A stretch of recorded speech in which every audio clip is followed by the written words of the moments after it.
Well, usually I don't do anything, although this recent one about Hardin Valley, apparently a lot of people called in on that. Pictures and They didn't get in cars, this week, they'll be music in and next stuff. week. Only 1.5 million. So we'll see. I was thinking did of not writing get in because there's a 1.5 million lot that for people mine. don't know. Down in Rowan County. And I feel like I need to educate the public because they really don't know all hear of it. it. We've donated $190,000 to the county over the years. That's enough. It is a lot, and they're a growing community. They can I start want to to call the fund May themselves. 18th, 2017 meeting of the Farragut Municipal Planning Commission to order. We're going to start off with citizens forum. If anybody has a comment to make that is not related to an item on the agenda, any questions or comments, you can make it now. If you have something on the agenda, please wait till we get to that item. Anybody on the Planning Commission or Mark have any comments? If you're going to speak on any of the items that are on the agenda tonight, if you could go to the corner there and fill out one of the blue cards, please. Unless you're an applicant, of course, but if you're just speaking as from the general public, just fill out one of these and hand it to me, and that way I can call on you whenever that item comes up. And we request that you try to keep your comments brief and try not to be redundant. You can kind of hear what the previous people say, and if you're making the same point, just try to be brief as possible. We have a lot of items on the agenda, so with that, I think we're good. Okay, approval of the agenda. Are most of the people here associated with the item rezoning on Union Road?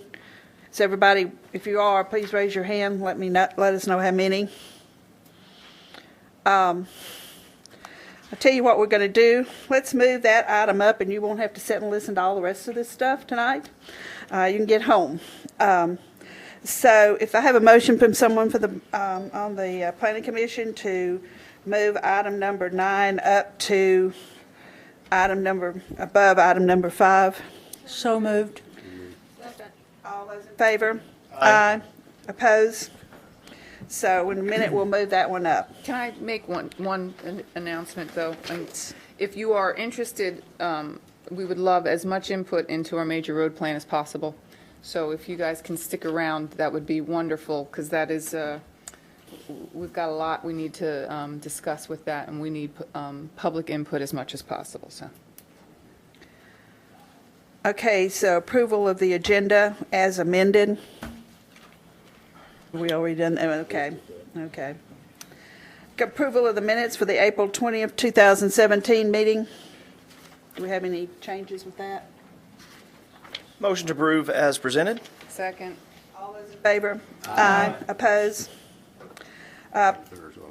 Appointment of the, item number 4 is appointment of the Farragut Municipal Planning Commission's representative to the Stormwater Advisory Committee. Do I have a nomination? Nominate Ed Whiting, reappoint him. Second. All those in favor? Aye. Okay, item number, what used to be 9, moving up to item number 5 now. Discussion on request to rezone parcels 52, 54, 54.01, 55, and 57, tax map 151, located at 12723, 12733, 12737, 12743, and 12751 Union Road. 115 acres from A to R-1 OSR site incorporated applicant. Pull up a map of this. This is a workshop discussion. There's not any formal action taken on this tonight. This is just introducing this item to the public. This property is, as I'm sure all of y'all know, is between Saddle Ridge and Fox Run off of Union Road. It's referred to locally as the Ivy property, the Ivy Farm. It has been a subject of much development interest in the past just because of its location and proximity to other developed subdivisions.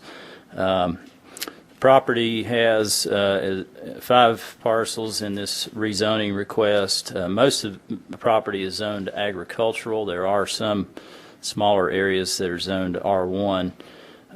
It's has been used actively as a farm up to this point, and most of the property is pasture land. There are some wooded areas along parts of the periphery, and there's some minor drainage ways that bisect through the property. Given the property's physical characteristics, the applicant at this time is requesting to rezone the property from R1 and agricultural to R1 open space residential.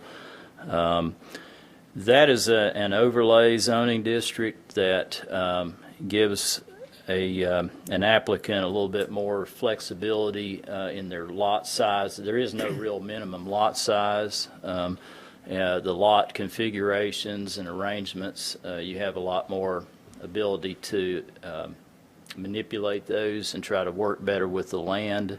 So what it oftentimes allows you to do is to save areas on a property that may have some environmental issues, like the drainage ways, like some of the large tree covered areas on the periphery, because those can be factored into the required 35% open space that is required for this overlay. In other zoning districts like R2, which is what most of Fox Run and all of Saddle Ridge are zoned, you only have a 10% open space requirement, and you have a minimum 15,000 square foot lot on every lot in those type of developments. So it does have a little bit more flexibility. And, you know, from the staff's perspective, as far as the zoning districts that we have in place right now, I think that's probably the best fit for this piece of property. And it, in my opinion, would offer the best protection from, you know, for the developed properties that surround it. Because, again, you can use a lot of that as your open space. The property does have about 1,100 feet of frontage on Union Road, and obviously the major issue with changing the zoning on this property and thus increasing the developable density is the condition of the road. Everybody knows that. It's obviously very substandard.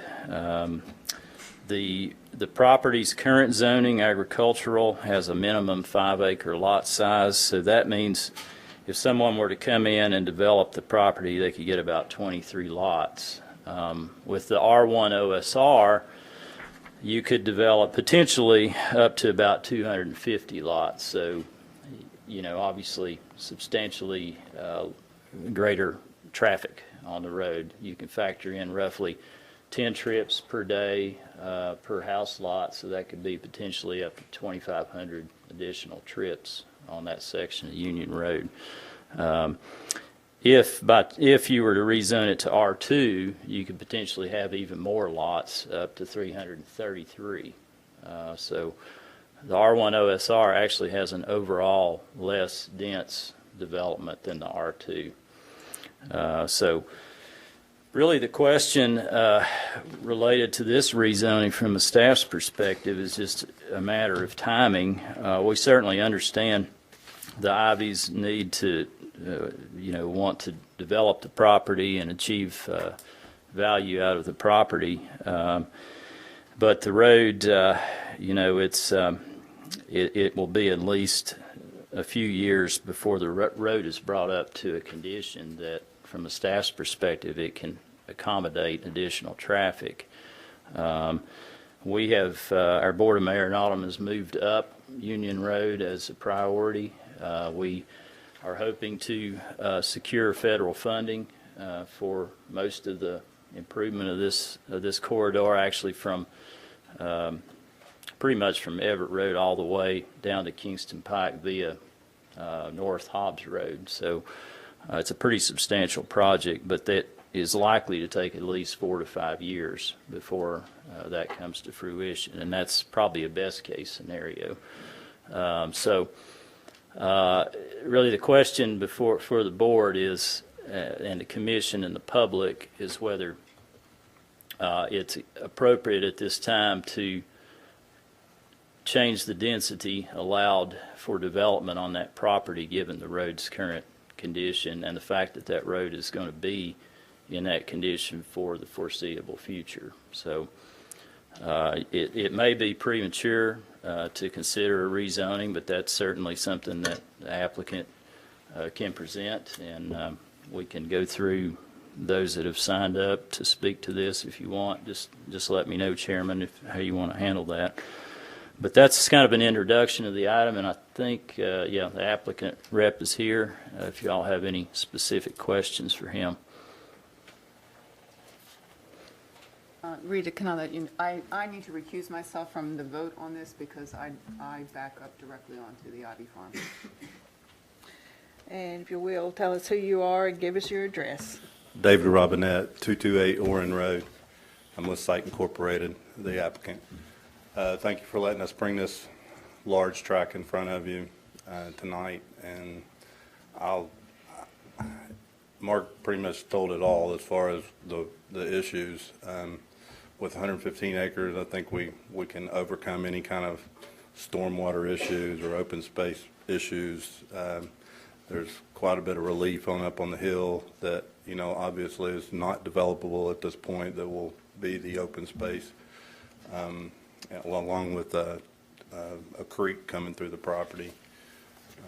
So I'll give my time to someone else to speak, and then I guess I'll follow up at the end.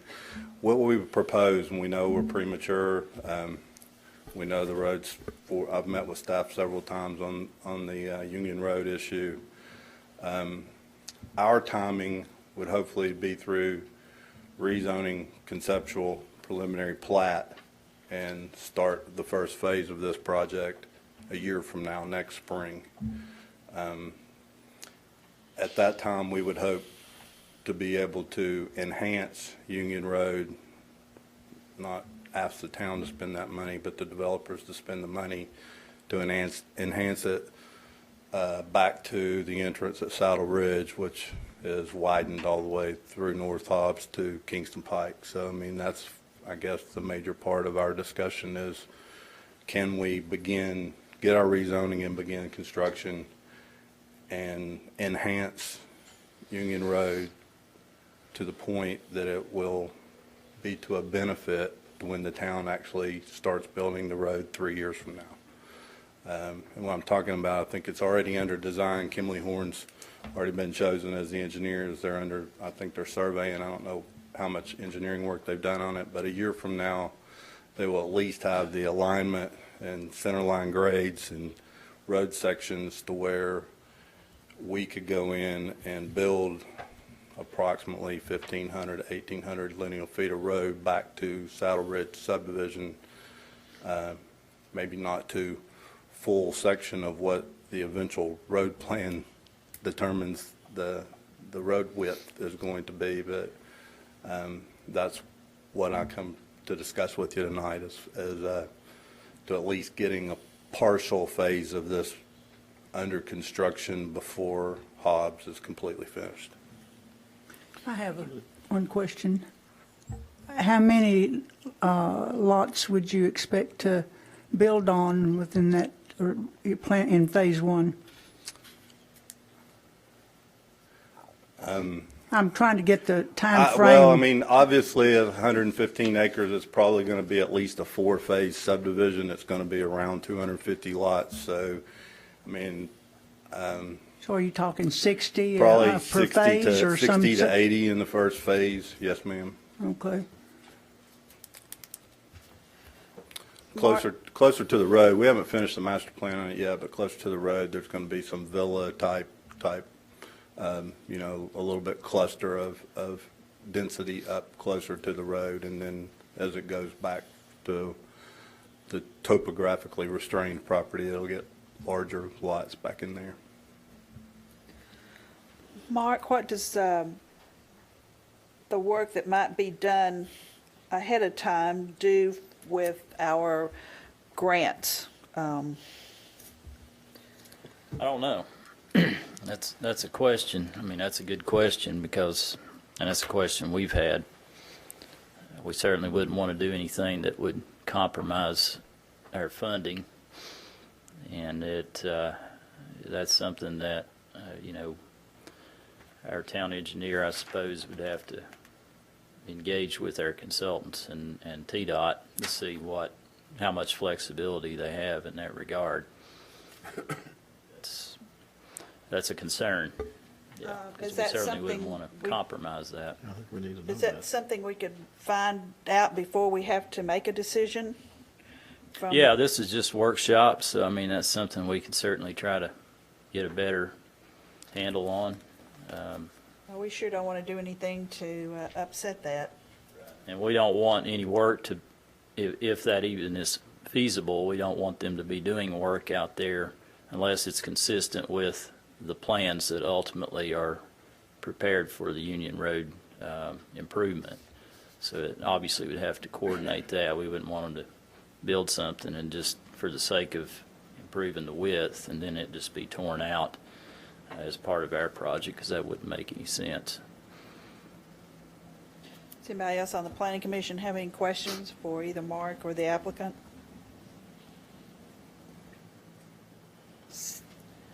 If not, we'll go, do you have, I only had one that signed up, Warren, I think, signed up to speak.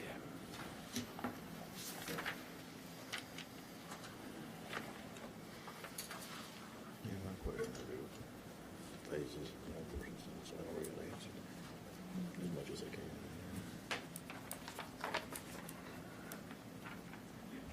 I'm Warren Small. My wife Judy and I live at 415 Saddle Ridge Drive in the Saddle Ridge subdivision. We built a home there in 1995. In the back of our property abuts the Ivy Farm. Shortly after we bought the lot, we were advised that the title had a cloud on it because there was a fence across the back corner. And this was Mr. Ivy's fence, and so I called him up. He was kind enough to not only come over and talk to me about it, but actually physically help me remove that fence so that the cloud could go off our deed. So that was my first meeting and one of many happy meetings with the Ivy family.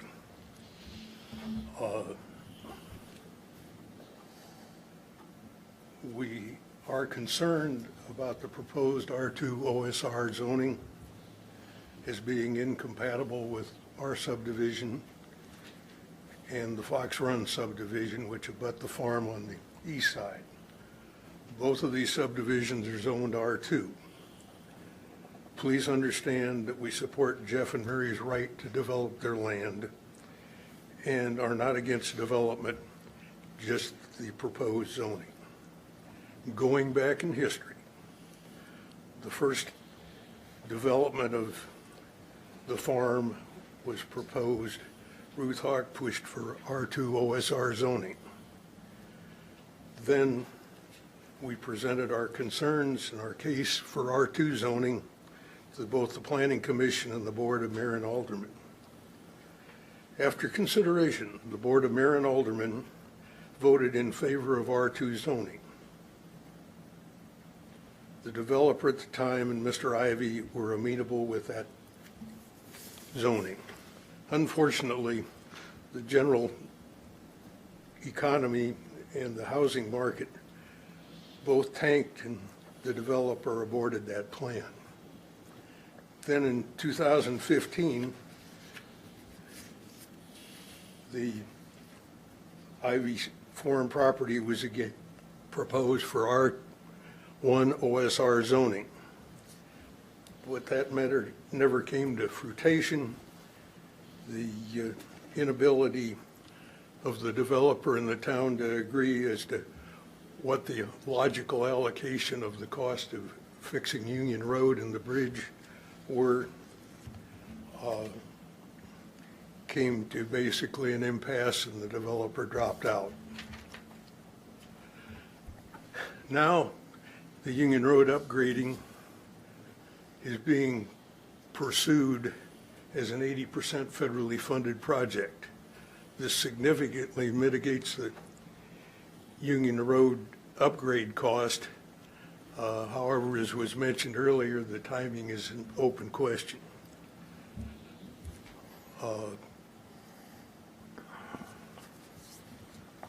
We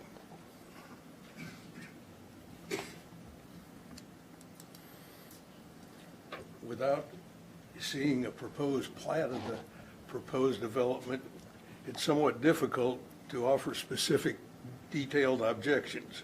However, assuming that the allowed density for R1 OSR will be similar, the remaining homes, the resulting homes will have one smaller lots, as I understand it, about 14,000 square feet on the average. The homes will have a larger footprint on the area of that lot, and cluster housing, among other things, such as potentially front entry garages, will be involved in that siting. So tonight we find ourselves reaching and reacting to a zoning issue that we thought had been resolved at the time of the initial rezoning. We request that you serious consideration of R2 zoning for this subdivision be considered again, and we thank you for listening. Thank you. Is anybody else, do we have anyone else who wishes to speak at this time? So Mark, is this something that will be on the agenda soon, or where do we move from here? Well, what are your thoughts? I would need a little feedback probably from you all as to. Well, I'm concerned about our funding for the road and don't want to do anything that can jeopardize that. I mean, that's a large chunk of the project for the town. Yes, I agree. I'm a little bit confused. I understood the gentleman to say that the property was currently zoned R2. I thought it was agriculture. No, that rezoning was never executed at second reading. Okay, so right now it's A. Most of it's agricultural, Yeah. yes. To clarify my statement, Board of Mayor and Alderman voted to make it R2, but it was never constituted. On first reading. Yeah. On first read, okay. But they had to work out a cost share agreement on the road, and that never was executed. Okay. But did I understand correctly that R2 would actually permit more lots Yes. than the R1 OSR? Yeah, that's right. But as the gentleman noted, it's possible that some of the lots on, if it were R1 OSR, could be smaller. Could be, Because yeah. there's not a minimum. I mean, R1 OSR, just for comparative purposes, Bridgemore is zoned R1 OSR. So is Sheffield. The Cove at Turkey Creek, Split Rail Farm on Everett Road, McKinley Station that backs up to Fox Run. All those are OSR. It's been a pretty popular zoning district because it does allow a lot of flexibility, but it also, I think, if it's designed properly, gives adjacent properties actually more protection than a traditional R2 or R1 subdivision, because they don't have that kind of flexibility in order to get the number of lots that they need, so they end up consuming more of the land area on the tract, whereas in the OSR, with the ability to have more flexibility on lot widths and lot sizes and things like that, you can use less physical space, and that gives more open space buffer to what's around you. So it's like Bridgemore. I mean, they have almost 40% of their development is open space because they have a lot of large sinkholes and wooded areas, so they've worked those into the design. But they have a lot of lots in there that are over 30,000 square feet too. So it just gives you a lot more flexibility than you would have in traditional zoning districts.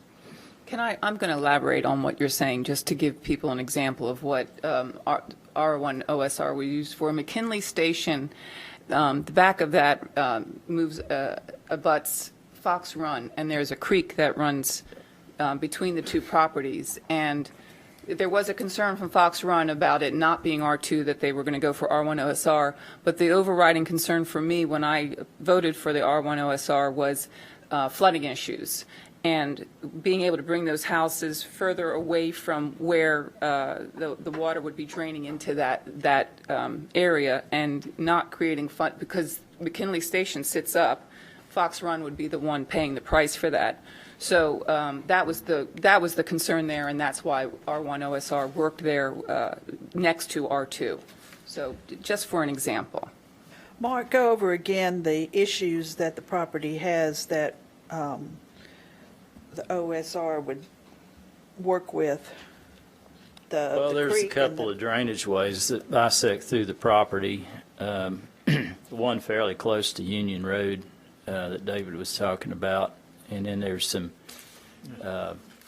tree-covered areas around parts of the periphery that those could be worked into your open space, and that gives a little bit extra buffer to what surrounds you. So it's overall, the property is certainly doable as R2. It's not like it has a lot of constraints, but it does have some features on it that I think with the OSR could probably be worked into the design a little bit better than if it were R2. Is there any steepness in this? Not particularly, no. It's mostly pasture land, like I said. It lays fairly well, I haven't actually been on the property in a good while. I went over there with Jeff many years ago to look at his cattle or something. I was raised on a cattle farm, so I was kind of interested in what he was doing. So, but that was a long time ago. But it's a nice piece of property. Mayor's perked up too when he talked about houses with front garages. Well, we don't Is really that, regulate that. That's dependent on The covenants of the subdivision. Well, it could be in your covenants. That's something that we don't get involved with. Right, so Very that's not close something that we really need It's to be not an concerned about. OSR versus R2 Yeah, issue. right, okay. Yeah, you could have front-facing garages in R2 developments. There's probably a lot of them in Saddle Ridge and Fox Run, which is not a bad thing. But Thank you. Is there not? Okay. But it's not something that we really get involved with as far as where the garage door is placed. Well, I would definitely want more information on what it does to the grant The funding. possibilities before Yeah. we get too much farther with this, if that's possible. I would think we did some more discussion. We don't have a problem workshopping it again next month, and hopefully we can put someone at task to get that answer out of TDOT, whether I've done my research. I've been told it does not affect the grant, as long as we're enhancing it and not doing anything detrimental to cost you more money down the road. I think I'd also like to get a little better idea of what you're talking about relative to assuming it can be done and not impact the grant, what you would be looking at trying to do, and that's 1,500, And 1,800 I discussed feet. this with Daryl and Mark and Dave Sparks at one meeting, and we discussed maybe, at least bringing that section of road that I'm talking about from our entrance to Saddle Ridge subdivision to the proposed grade of the plans that are being performed by Kimley Horn, and doing the widening out from 16 feet to 24 feet. Is it something y'all could sketch and show us? I would think so, yes. It might not have, exactly what. I mean, we know it's subject to kind of, Right, and I know, change when the I detail don't engineering's done, think, but it might be David, good to have a feel for everybody. the to have center a line feel for it. alignment, I don't think is going to be proposed to change any, all right? So it would be mainly storm drainage and changing the grades of the road to where they meet.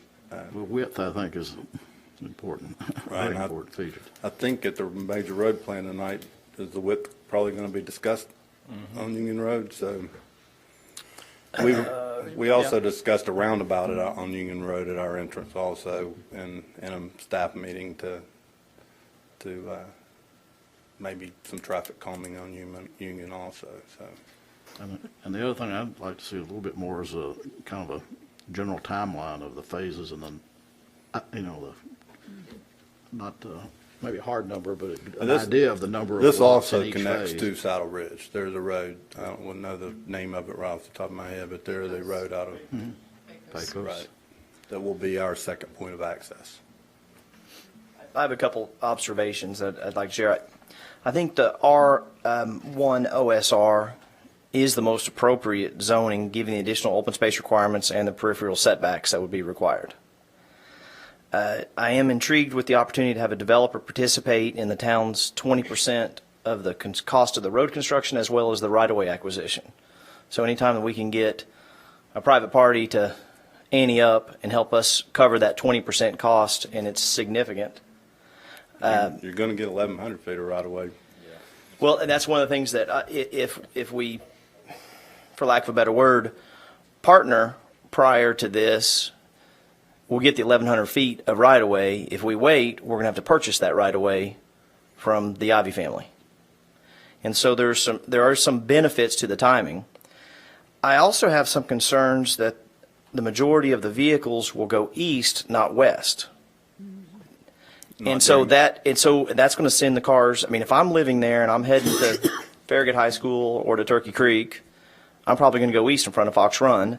And that's a real expensive stretch of road. I know why it makes sense. The path of least resistance is to go west. It's cheaper. You don't have to deal with the bridge, and you don't have quite the distance. But I don't want to lose the forest for the trees and thinking everybody's going to go east. Or go west. We need to be realistic about this. And where's your construction traffic going to come in? When the neighborhood is being built, and then ultimately where the homeowner is going to go. So I think those are some things that we should warrant some further discussion with. What I don't want to do is I don't think we're at a point where we just throw the whole baby out with the bathwater like we have in years past, where we give you such an insurmountable obstacle that you can't get over it. Because I think the timing could benefit the town, the taxpayers, as well as the developer. But it needs to be a win-win for everybody involved. Again, it goes back to that 20% of the town's cost, and I don't have the numbers in front of me, but was it the early numbers were $3 million? $3 million, yeah. And so, I mean, 20%, that's $600,000. And so I'd like the idea if we're able to get somebody to help ante up for a portion of that based upon the total number of cars that you're going to put on that road versus what's on that road today. So I do think that there's some possible middle ground to try to find something that is a win-win, but it's not just as easy as giving you a rubber stamp and saying, all right, you guys go to town, we're going to fix the road eventually. We can't put our head in the sand and say that there's not a problem, because there is a problem with the road. We understand that. Our thoughts on the eastward traffic is our first phase wouldn't open until construction begins on the road, and from what I'm understanding right now is they're proposing that bridge to be shut down, and there won't be any eastern traffic until Union Road's built. Okay. So there'll only be western movements. Okay. So I guess what I'd heard there was going to be a parallel bridge built and then run two at the same time. But again, I think there's a lot of this that's in flux, trying to determine what's the best way to skin the cat with rebuilding that road. But I think it's important we kind of understand their ideas on this, on what, how that's going to be handled in the phasing and the sequencing, and I mean, I'm hearing different ideas, but you probably honed it a little bit more than in your mind on how you would accomplish that. So I think for us to get down with understanding that, we need to know, and people need to know how that might be handled. No, I certainly follow your logic and think it's right, and I think maybe that's what's at the crux of what Ed and I are saying asking about phases. That was my concern, is how much traffic is going to be going west, over a period of years before that road is completed, if we were able to work out anything, partnering on the road enhancement earlier. You know, it's also the So sequencing I'd because of the like to, I'm going to construction. second Ed's request, is could we see some kind of numbers as to what your thoughts are? Not hard and fast necessarily, but some phasing in of your various phases of development on the property.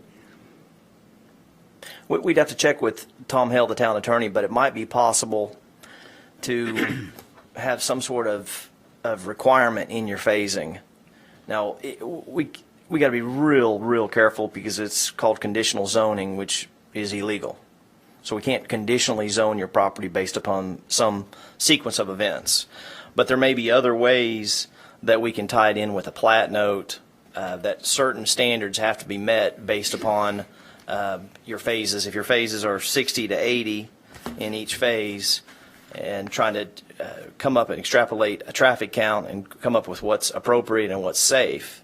But there might be a way to do that so there's a real clear understanding that it's possible you might get into the project and you may have to wait on a phase much longer than you had anticipated, and you're probably going to be frustrated with it. But that's why we're going to, if we could draft an agreement that is legal, that meets the litmus test of the Tennessee Code Annotated as well as the Tom Hale's blessing, there are some ways I think that we could come up with something that works. I don't think any of this is going to be fast, and the good news is it sounds like you guys have been really patient, and you're going to continue to be patient and work with us and try to come up with a real amicable solution. You know, we've got a year to get this thing designed. I mean, so it's not like we're trying to push this through and get it under construction. We realize we're not going to start construction till next year, till the weather breaks. So. Mark Shipley probably needs some marching orders from. Well, you from may this or may body to not try be to- ready for next month, I don't know, but we've got you on for a discussion at the next staff developer meeting, as you know. I think that's May 30th, I believe. At least we can discuss whose task it will be to find out from The TDOT. last Tuesday of the month, and that's in the back of this room. It's a public meeting, anybody can come to it. May 30th? I think it's May 30th, yeah. At what time? I don't remember when their item. 9. 9 for you? Okay. 10 then. Okay. You're at 9? Okay. It's in the morning, right? You are at 9, All right. Dave.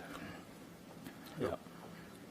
May 30th, yeah. I have one comment, and that is, I have a strong preference for OSR because it's more efficient use of the land, particularly in the topography we have in this area. You know, Yeah. Anybody else have any questions or comments? and I guess the other question is, when we're talking about the Union Road, is what does the traffic pattern going to look like coming out of the development? Well, There's could a I lot- ask a There's a lot of unknowns that we're trying to Exactly. figure, and you got to think about having both projects on at the same time. Even conceivably, even though if you have a right-of-way width that accommodates more cars, you're gonna have all that construction, and so you're gonna have potentially some real frustrated homeowners and builders for a period of time. Now, not a whole lot different than what happened on Everett Road, and everybody got through that with a lot of detours that people were frustrated about for a long period of time. I'm not saying it's impossible, but I think you would want to have a lot of transparency ultimately with your contractors and your builders and your homeowners, so everybody would understand expectations. Again, we're still years down the way before we're having these, but I think it would be real important to educate everybody, because the last thing the town wants, which did happen during Everett Road, is homeowners in a brand new neighborhood calling the town, yelling at the town because the road's taking too long. And that was real frustrating because the town spent a lot of money rebuilding that road for those homeowners. Right. So I think there are some ways. Obviously, the last thing we want to do is jeopardize our federal funding. But if we could figure out a way to two birds with one stone and get some dollars that we weren't planning on before, that we were having to find in the budget, all of a sudden you guys are able to participate with those dollars, I think I'd like to see this go to the next step and discuss it further. Thank you. All right. Anybody else? Okay, thank you. Okay, item number 5, discussion and public hearing on the site plan for Phase 2 remodeling at the West End Center at 126 and 156 West End Avenue, 6.99 acres, Zone C-1, Stuart Anderson, applicant. As you remember, back in August of 2015, over at the West End Center, they came through with the site plan to reface the west side of West End Center, and also the Fruition Cafe building. So now the property owner they've done the work out there on the west side, and now they're wanting to do the same thing, or basically the same thing, on the east side with the Goodwill building and the freestanding subway building. This property is within our identified mixed-use town center, and what the property owner is trying to do and working with the town is incrementally create a more traditional town center looking buildings. They're just trying to do this in phases and to do it economically as best they can to try to reface the buildings for now.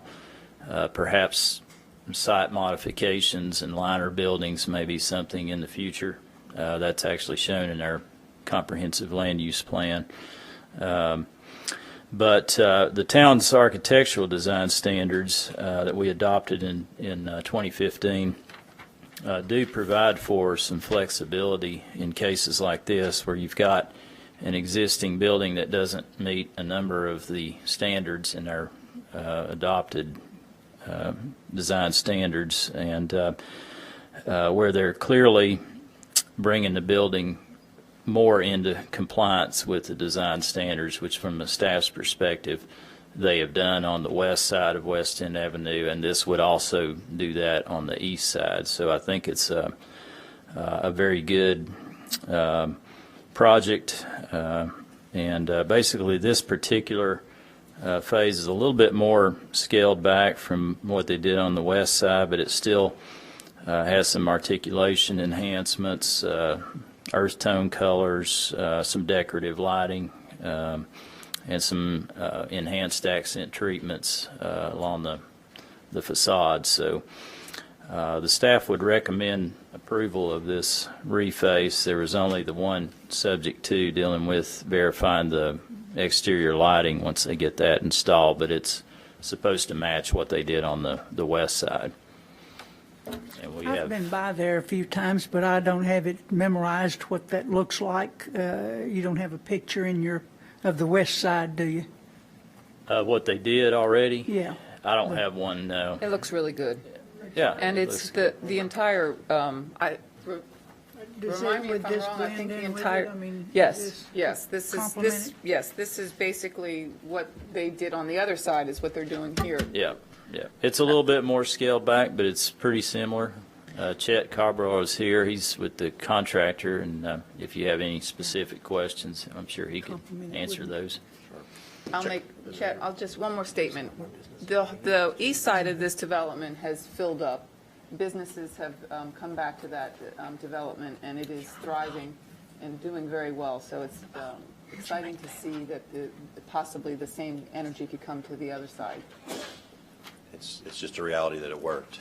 Yes. It was a large investment by the owner and foresight, and it was you all gave us the opportunity to implement it, and it worked.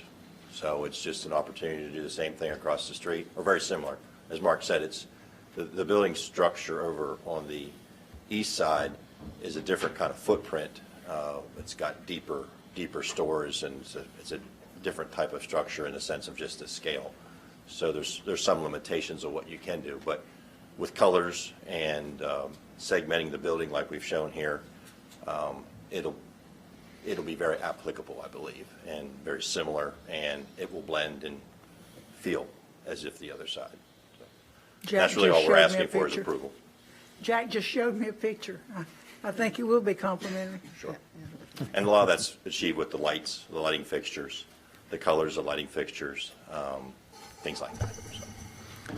Well, I can say it's certainly made a difference, and it's the kind of difference that we want to look forward to and as we go out in space and there other places. And so we appreciate what you've done, and if you need any help from us, don't hesitate to call. Approval's all we're asking for. Mr. Carball, what time frame do you guys look at getting started? I think the optimistic would be sometime in the summer, you know, in the next couple of months. Obviously, this is the first hurdle, and then I just simply got to get with staff with regards to how the permitting process happens, because this one is a little bit different than what we did over there. It's not quite as intensive as the other phase remodel was. So, and then obviously the owner's here and his authorization to move forward. But it worked, and so he's as anxious as anybody to implement this and get it ready so that it should work on that side also. You're obviously owners aware that we talked about it. The Farragut Business Alliance is hosting a Red, White, and Blues Jam there July 8th. Just a little plug, 4 p.m. to 10 p.m. Plenty of bands. It's going to be a good time, but it's going to set up in the parking lot, and it's an opportunity to really bring people to that shopping center and get to see all of the new businesses that are there. So I know we won't be done for that. I figured you wouldn't be, but I was concerned that it would be all ripped apart and okay. We want it to look pretty, as pretty as it can look. So Sure. Any more questions or comments? I move to approve, Second? Subject to? subject to the lighting. second. Yes. All those in favor? Aye. Opposed? Thank you for coming. Thank you very much. Thank you for doing it. Item number 6, discussion and public hearing on a site plan for the NHC Memory Care Facility at 120 Cabot Hill Lane, 15.504 acres, Zone C-1, National Healthcare Corporation applicant.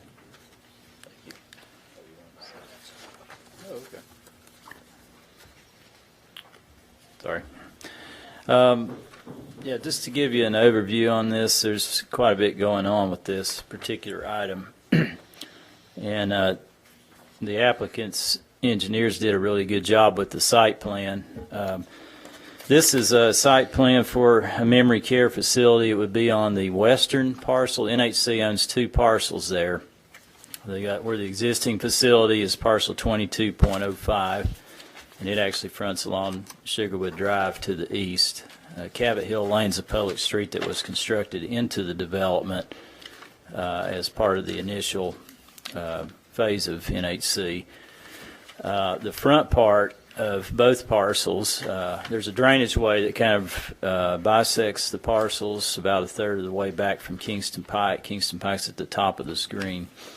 And from the drainage way to Kingston Pike, that's actually zone buffer zoning, so there wouldn't be any development allowed in that portion of these parcels. The particular site plan is before you is approximately a 40,000 square foot facility. It has 60 units. It does include a bioretention area to the northwest of the building. It has a sidewalk connection from the facility to the walking trail that runs along the drainage way. Probably the biggest question, there's a number of relatively minor remaining comments on the site plan itself, but the biggest question there's 2 questions dealing with pedestrian facilities. This is kind of going to be a long explanation, but when back in 2012, there was a therapy addition in the existing facility, and they had to shift the property line between the 2 parcels slightly to the west. As part of that subdivision plat, the Planning Commission granted a variance at that time from the requirement to construct a sidewalk along parcel 22, 22's frontage on Kingston Pike. Parcel 22.05, the eastern tract, had a sidewalk constructed as part of the original facility, and it actually comes up Cabot Hill Lane and terminates into the property. The walking trail along the drainage way was also constructed at that time. Like I say, the Planning Commission granted a variance due to the minor nature of the subdivision, but it was noted as part of that discussion that when a site plan came before the commission for parcel 22, that facility would have to be constructed along Kingston Pike.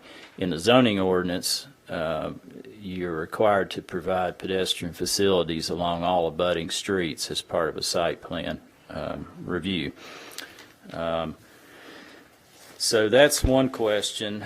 The other question was that as part of that same approval back in 2012, the site plan was approved for the therapy addition on the existing facility. One of the conditions that was part of that site plan approval was that a facility would have to be constructed along Sugarwood Drive, since that parcel fronts along Sugarwood Drive to the east. I'll show you that. That's this facility here.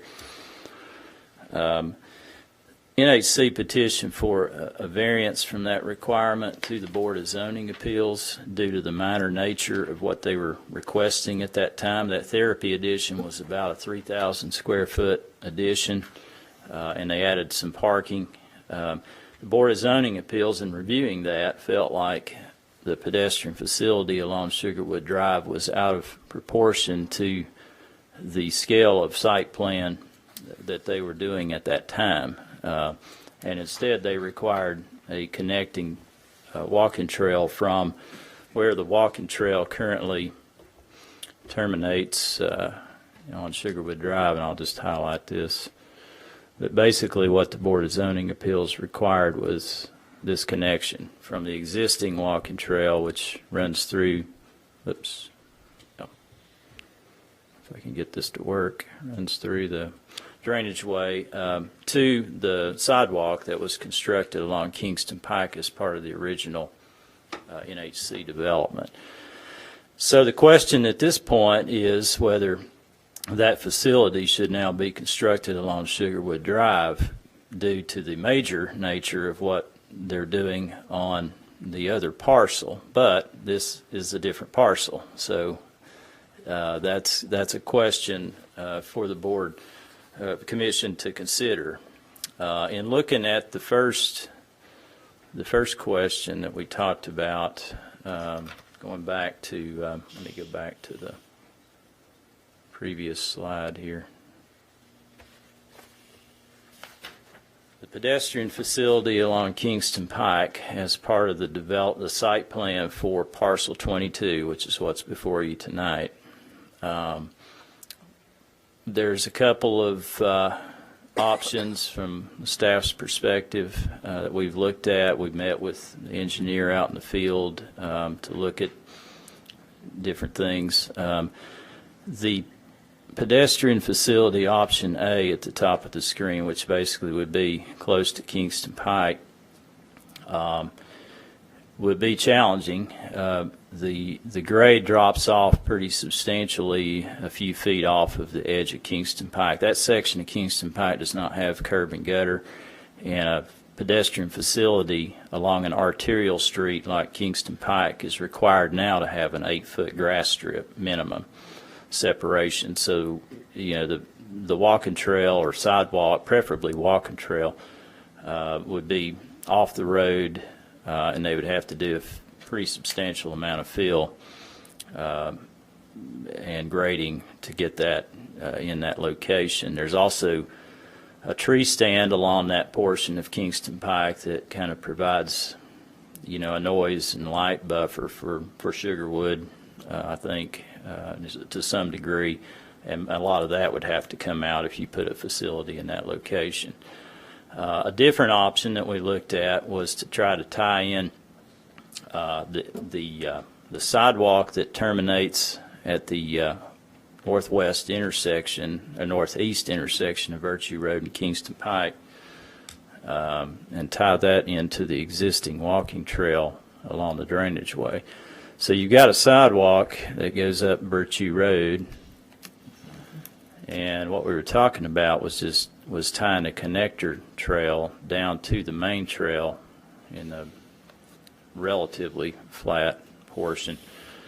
And this center part of the existing walking trail is pretty flat, but the two ends of the trail are very steep. I think Jason said they're over 15%, 20% on those two. Yeah. So you've got an issue, with complying with ADA requirements since the path is separate from the street. So you would have you have a little bit more flexibility of varying from ADA requirements if a path is adjacent to a public street, because the public street grade is what it is, and the path just simply needs to try to match that. So, but if you're varying from that path, that public street, then you need to try to make it ADA compliant, and that would be a challenge for parts of these connector trails. There's some value from the staff's perspective with this option B. I think it provides for a more enjoyable walk. You can save some of the tree cover along Kingston Pike. It is a little bit shorter length, although it may not be, depending on how much you have to switch back the connector trails to get them no steeper than 5%. And really, it's probably a much more enjoyable walk back there along that drainage way. You got a lot of shade. It's more private than walking along a facility adjacent to Kingston Pike. So that's something that I guess we can talk about first. What about option C? Well, there could be an option C. Option C to me, for at least discussion, would be don't do either one. Well, that's up to if you. you go all. out there and look at the distance from Kingston Pike down to the walking trail on each end, we're not talking about hardly any distance. I mean, Right. it's less than a football field length. The only concern is that facility is not ADA. The two ends are very steep, whereas It is what it is today. yes, You start going to make changes, then you start having to come into compliance. but a facility with a lot of money. along like and I'm they looking did, at the money to spend for the gain, yeah, because it's not from a distance standpoint. It looks bigger on the map. If you go out and look at it, yeah. I mean, we're not talking about much. It's not that far, that if much you're walking, distance. it's nothing Right. compared to. Yeah, the end on Virtue Road is very steep, and but if you tried to make it ADA, you'd have to have the stairways, and you couldn't use bicycles. And then if you did the connecting thing up from the corner of Virtue Road and Kingston Pike, was it pretty flat? It's relatively flat, but it's steeper than I thought it was. I mean, you would have to do a fair amount of People walking. meandering. Yeah. We thought that was nice because if you're on that sidewalk, and as you all know, the town is trying to get that sidewalk connection in front of Willow Creek Golf Course, and it would come across Virtue there, and you would tie into the sidewalk that comes up Virtue Road, and it would be very evident where the trail connection was, and you could just drop down and go to the main trail, and then come back up to Kingston Pike there at the west side of Cabot Hill Lane. That was some of the logic of what we were trying to do there, is to. And that would make it much nicer walk than walking down the Kings Pike. Is this for the general public you're talking about, or is this, I walk this existing trail presently. Yes. It's not ADA compliant, Oh, no, I don't, no. right now. No, it's not. But what's the purpose in option B? To just have a connection here instead of trying to put a pedestrian facility along Kingston Pike, bring it down into the existing and then back up over here. And what I'm saying is use the existing sidewalks. Does that, let me ask you But this. that'd be for the general public, right? For discussion, I mean, anyway. It's Well, not that's- being done for the Yeah, it's benefit for of the anyone. residents of the memory care center, is it? No. It tends to be, most of our walking trails are like that for the general right. public. Okay. My My question, we are in the process of developing an ADA plan that we have to do, we have to develop the plan per the government. Is this also part of that? Are Would be we going to something have to that- bring our That would walking be trails up something that to? we would look at with new trails, absolutely. So we're required to do it anyway, is what you're saying. Whether they do it or we do it, we're going to be required to bring that walking trail up to ADA compliance. If it's a new facility, we need to make sure that it's ADA compliant. What about the old facilities? Because we are working on that plan of bringing, yes, we have to do this. Okay, thank you. We have to, this has to be done eventually. Yeah. So it's, But you're saying that the existing trail would have to be brought up to ADA by compliant as putting this well? connector here, That we're bringing it up to ADA compliance. Is that correct? Central Yes. part is flat.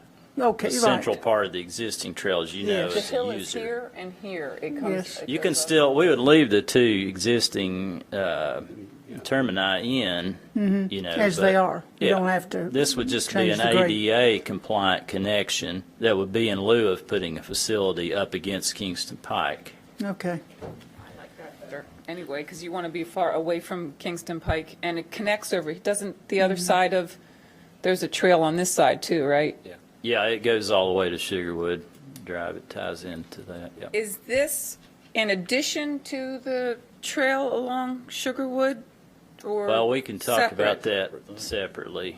I think we may ought, just to keep it organized, maybe should just talk about this for, unless, whatever, however you want to do it. We can go to the Sugarwood one if y'all want to talk about that too. I'd like to talk about this one Okay. first. Yeah. it's- Personally, when I look at our sidewalks along Kingston Pike, would be one of the last missing puzzle pieces that we have, that you could get all the way from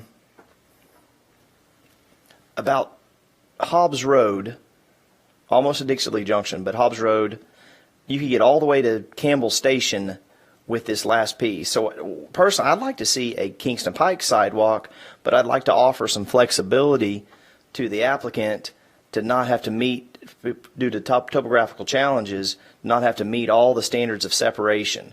I mean, in an ideal world, I'd like to see a 12-foot walking trail and an 8-foot grass strip, but we don't have many 12-foot walking trails and 8-foot grass strips. If you look at an aerial photo all the way down to Campbell Station, we have some areas that are 4 feet, and some areas that are 5 feet, and some areas that are right on the curb, some areas that have a smaller grass strip. But I know that if I'm a 12-year-old kid and I'm riding my bike on that sidewalk, and I'm trying to get from point A to point B, I'm not going to drop down to the creek and go along that walking trail. I'm just going to ride along the shoulder of Kingston Pike. Oh, I don't think so. I wouldn't either. I don't think so, because You don't know my son. The one thing you got to think He's about. going to go the shortest distance from point A to point B. Y'all I'm saying have any curb and gutter. we're going through a lot of trouble of building a sidewalk in front of Willow Creek Golf Course. And Yes. that's what And- comes and- out. I mean, all you're doing is making the section of sidewalk along Kingston Pike drop down to a nice sheltered walkway rather than stuck out there in the traffic. there's no doubt it's prettier, but it's a detour. If you're going from point A to point B, whether you're walking or I'll tell you. on a bike, it's a if you- detour. If you're walking, any way to get off Kingston That Pike much of a detour. It's not much of a detour. How many trees are we losing? Or it's not much more than walking to my vehicle out here in the parking lot. Well, if you were to put the sidewalk up fairly close to Kingston Pike, you'd probably lose about all of them because because of how severe the I think grade that's a drops terrible off. idea. We're going to have to do the connector trails anyway, whether we put a sidewalk, is that correct? To bring that trail up to ADA compatibility, whether we do a pedestrian facility along Kingston Pike, we're still going to have to do those connector trails. Because we're going to have to bring that one up to ADA standards. Yeah, and I understand what Noah's saying. It is a detour, but if people don't feel comfortable using the facility, it won't get used much. So Yeah. it's and to really to get a comfort zone, a comfort feel, you really have to go off that slope. At least 8 feet, preferably even more, since you don't even have curb and Think gutter. about the walking trail that goes in front of the what's the kids daycare school that's right there at Old Stage Road? The You'd actu- Primrose? Primrose. Yeah. That walking trail is actually down below the guardrail, and it's below Kingston Pike. Yes. But as proximity, it's right next to Kingston Pike, but it is below the grade of Kingston Pike. Yeah. And there might be a way to do something like that without having to do all the curb and gutter. There's not a curb and gutter right there at Kingston Pike and Primrose, so you could avoid doing the curb and gutter, but you keep the trail right next to Kingston Pike, and that would be the last puzzle piece that we would have to try to fill in. How much of a drop is there from the street level? Feel for that. 10 feet. Yeah, it drops down quite a bit. Topography map.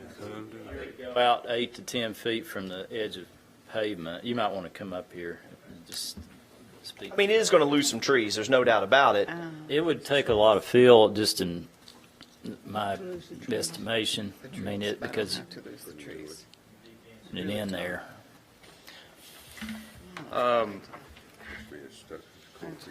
Let's see, there's some areas that are like 3-to-1 slopes in that area.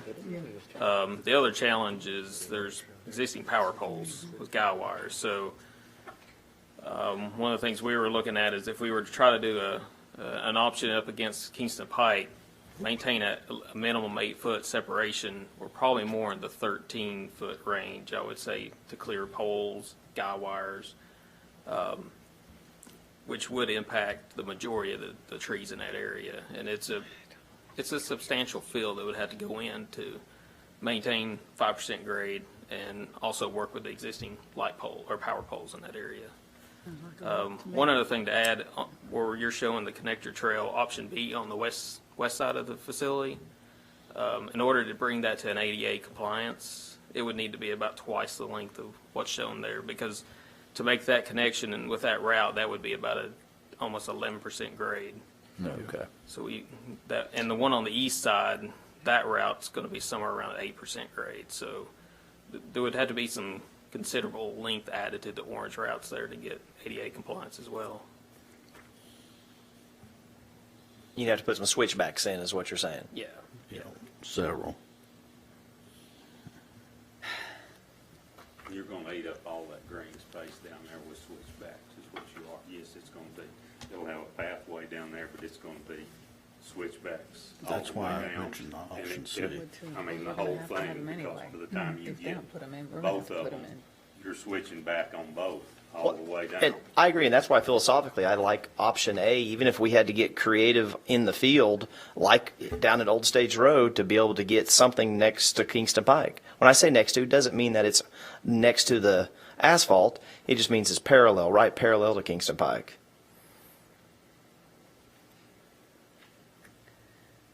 You'd have to sacrifice the trees, wouldn't you, Noah, if you do that? Well, if you look at our complete streets in any of those cross sections, I mean, they're big, and when you're trying to do complete streets, you got to lose trees. There's nothing we can do about it. Well, and to add to that, I mean, if I had to choose an only option A and B, I would listen to what Noah's saying, because the trees up against the road, there's a large band of trees down at the other side near the walking trail, and and the idea of, a lot of that green space being filled up with switchbacks on both ends, just, I just don't like that at all.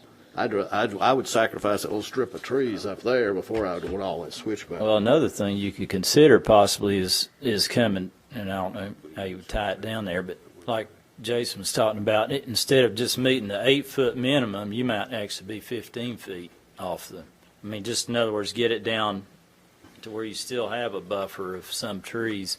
Yep. You might be able to. It gets it closer to the other facility, but maybe that's an easier approach to getting an ADA route there along that parcel. Is that an alternative? If we have an ADA-approved alternative route, do we have to bring the lower trail up to ADA standards? Okay, so if we have an ADA-approved alternative, then, okay.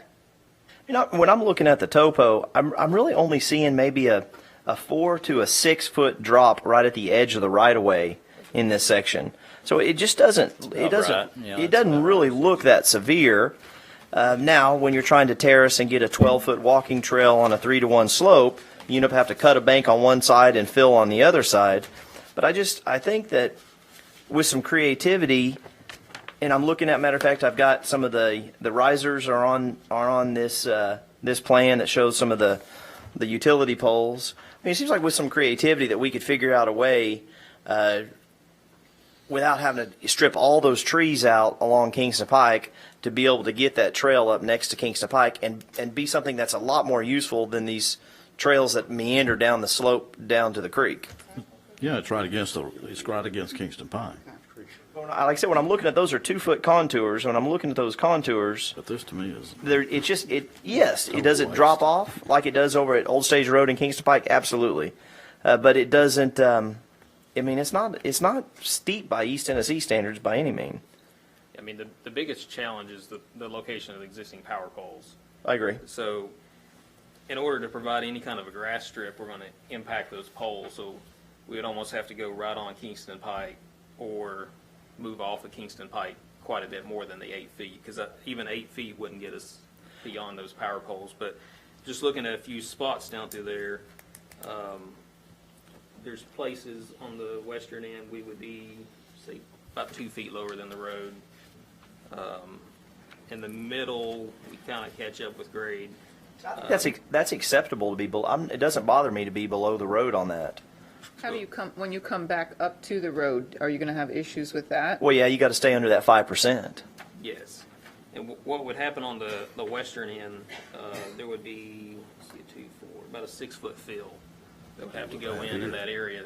And that's what, putting in, and we're just showing like a 5-foot sidewalk with a 5-foot flat spot beside it before we start at 3-to-1.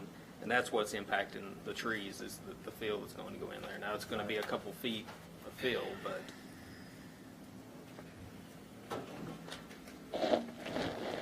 But really, in the grand scheme of things, I mean, you guys are doing a tremendous amount of cut. Well, you've got a bunch of cut on one side and fill on the other. I mean, you're going to be moving a bunch of red dirt around. It's mostly fill on that side, just to get it. Are you balanced? Or are you, okay, you have a deficit? Yeah. It's a haul off, right? A haul in. Haul in, sorry. Right. I didn't hear that. Did you say haul in? Yeah, they need more red dirt than they have. Yeah. And so, but it might be, I guess what I would suggest, and maybe there could be a little on-site look at this particular area and just see if there seems to be a reasonably natural path to try to get it in closer to Kingston Pike without having to recreate the wheel and do the curb gutter and all that, but similar to what we've done over at Old Stage Road and Kingston Pike at Primrose. Yeah, I don't know. It's pretty tight before it starts to drop off. We've been out there, and I personally, if you're going to put one along near Kingston Pike, I would rather you have a wider separation than 8 feet. If you have to go 20 feet, that'd be better than trying to jam a facility right up against Kingston Pike, because it is not there's no level of comfort walking with your back to cars on Kingston Pike. well, as soon as you go across Cabot Hill, you're right against the road. Well, that's true, but two wrongs don't make a right. I'm not saying that. I wasn't trying to say that at all. No, I know. I'm just trying to say. Well, you're right. You're right. The majority of see what it looks like. Go look at that. But stretch. that's a good point. Yes. Ed made And a good there's no- observation. The majority of our sidewalks in the town that kind of predate some of the Yes. design philosophies that we have now are right on the They asphalt. are. Yes. Yeah. And so- and they that's get a used. good point. Contrast, just go look right across the street. No, I'm not. We're not saying that it's the most comfortable, but It's not. I think it's better than nothing. What I don't want to do is say, well, let's just don't do anything, because I don't think anything's an option. I mean, I guess eventually Kingston Pike will get redesigned someday. I don't know if it'll be in my lifetime or not. And then there'll be some sort of facilities put in, but I think they're either putting it up closer to Kingston Pike, less than the 8 feet, or dropping it down, jumping over the edge of the right of way, and platting an easement on the property, which we've done many Yeah, times in you the can do that. past. That's what and they've done and with putting the it down walking trail. kind of and meander it through that tree cover. And if you're able to follow the grade and the topography, you can minimize the number of trees. Obviously, you start changing a lot of topography because of your cuts and your fills and your 3-to-1 slopes. You end up losing more trees. But there might be a way to do that where it's just kind of something that is, I think it's going to be more useful and, again, be that last piece of the puzzle in the town on Kingston Pike. I did bring a flash drive that's got a conceptual plan that we put together for basically the option A that I've been discussing. If you want to pull it up on the screen and take a look at it, Okay. Is it? if that would be helpful. I don't know. I don't. Yeah, I probably. Yeah, I don't know. I don't have my technical person here with me Jack? to get in and out of this.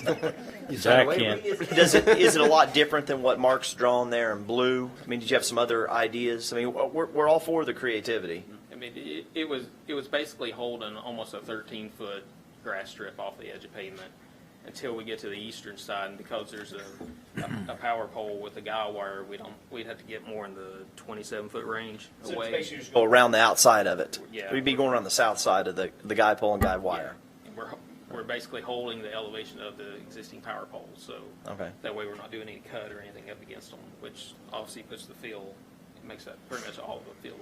So how feasible was your design and what you've come up with, obviously without seeing it, when you guys put cost to it and try to get your arms around it?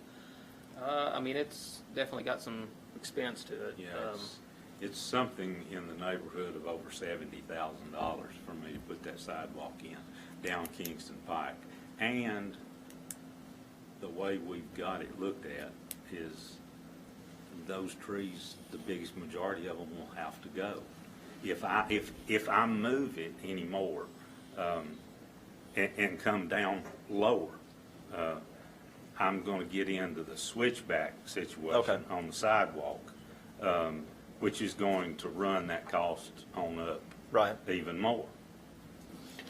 One of the factors to me who drives that numerous times a day is the fact that until you get to about Cabot Hill Lane or going into the Sugarwood, you've got a bunch of curves. And to me, that makes a difference in my comfort level of walking through there. I would feel more comfortable walking in an area from there on east along Kingston Pike than I would in an area where you have so many curves coming in there. And I don't know. Curb cuts, Miss Rita? What? Like No, curb cuts? No, no. Just extruded tall, like 8-inch tall curbs. No, I'm talking about Curves in the road. They said curbs with a B. Okay, and I didn't Right, understand. right, with Okay. the B, yeah, the curves in the highway there. You have the big curve there along the Primrose School area, and then again you have a curve around that area. So that gives me pause if I were walking or riding a bike through there. Where when it's straightened out, I'm a little more comfortable with it, with that much traffic. Well, I mean, from my perspective, the staff's perspective, I'd rather have an asphalt trail, multi-use trail that's as far away from the road as possible, because I think that's going to, and it's ADA compliant, because I think that's going to be a facility. Even though Ed's right, you tie back into the sidewalk that's right against Kingston Pike, but at least that section is, you have a higher level of comfort walking on it or biking or whatever you're doing. And you don't have to tie into that sidewalk because there is a walking trail on the other side that runs all the way to past the Enterprise. So you'd have the option to walk right on Kingston Pike or to use the nice walking path that's already on the asphalt trail you'd be on. Yeah. Well, there's not a trail here on the north side. No. There's a little bit of a trail currently. at Enterprise, one little segment, Yeah. and then you pick back up at Weigel's with another segment of sidewalk. Sidewalk, yeah. And then when you start over to Ingles, you've got some sidewalks there. Yeah. But again, we knew this for a lot of years. It was going to be an incomplete puzzle. It's going to take a long time to get there. But I do think this is a puzzle piece that I'd like to look at a little bit closer and see if there's some reasonable way to be able to get this section in.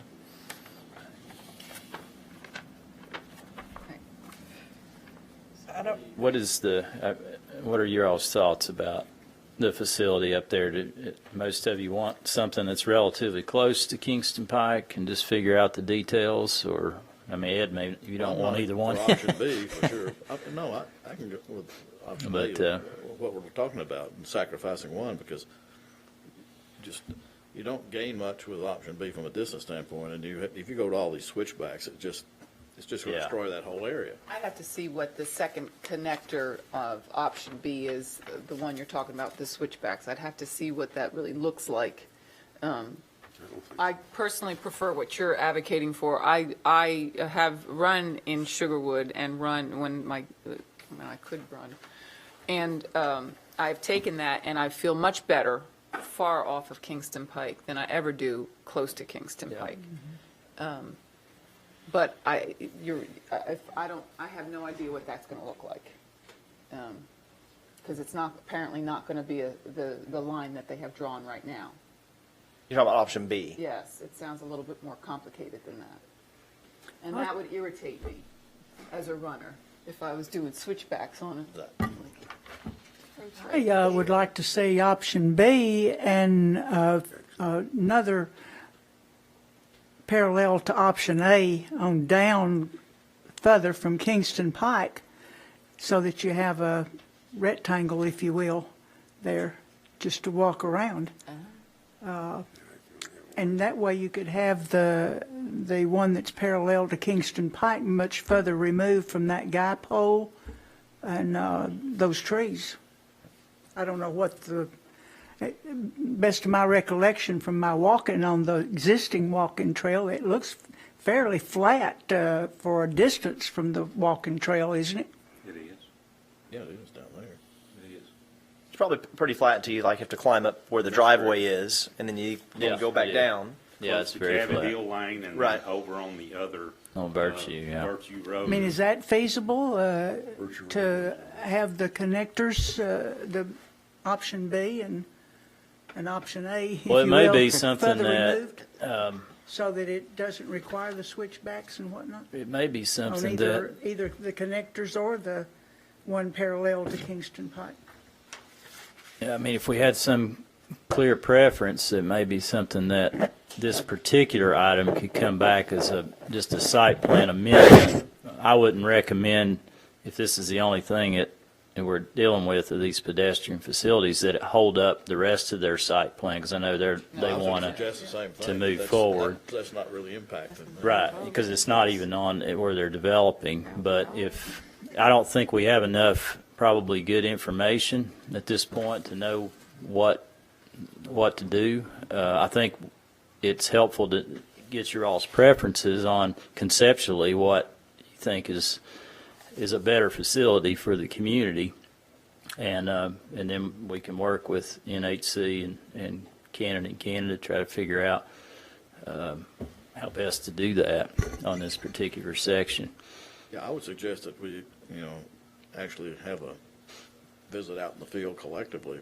In the past, we've done that. We haven't done it recently, but in some things that we really have to kind of look on the ground collectively and discuss it, we'd do something like that. With the commission, just have a public gathering. Yeah, we can have a picnic if it cools off. Have a picnic. We could, I could arrange that, and as a public meeting out there. But if they had some sketches like what it would take to do an option B and then an option A, then we could just go out and discuss it. Yeah. Because you need to get a feel for the space and the contour and I'm Merv Whittenberg with NHC, and I've been with the company. Yes, please. It's 5047 Sulphur Springs Road, Murfreesboro, Tennessee.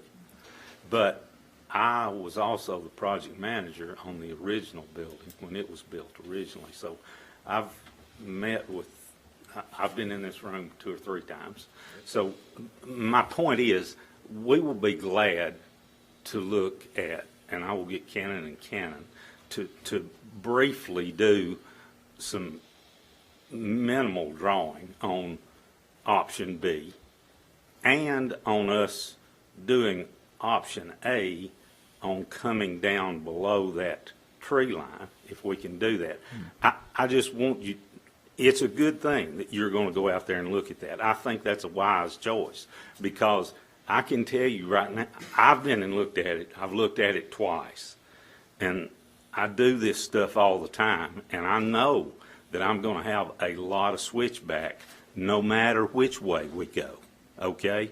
There's no, to meet ADA, that's what's going to happen there.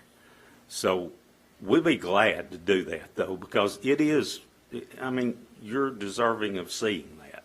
We'll be glad to do that. I don't have a problem with having them draw that up, and we can get it to, I just need to talk to them a few minutes about how long they think it will take them to do that for us. So I don't have a bit of problem with doing that. Again, I think we can deal with the rest of the That's application tonight. That's what I was Yeah. about to say. Are we We ready just to need to move? probably, and I do have two people that have signed up to speak on this, but we probably also need to have a discussion about the Sugarwood Drive. So on this one, we can convene out there and take a look at this and work with Cannon and Cannon on it. And we also need to talk about the building itself. Yeah, we can get to that. Let's see, here in a minute. There's walking trail? Oh, there's a building here.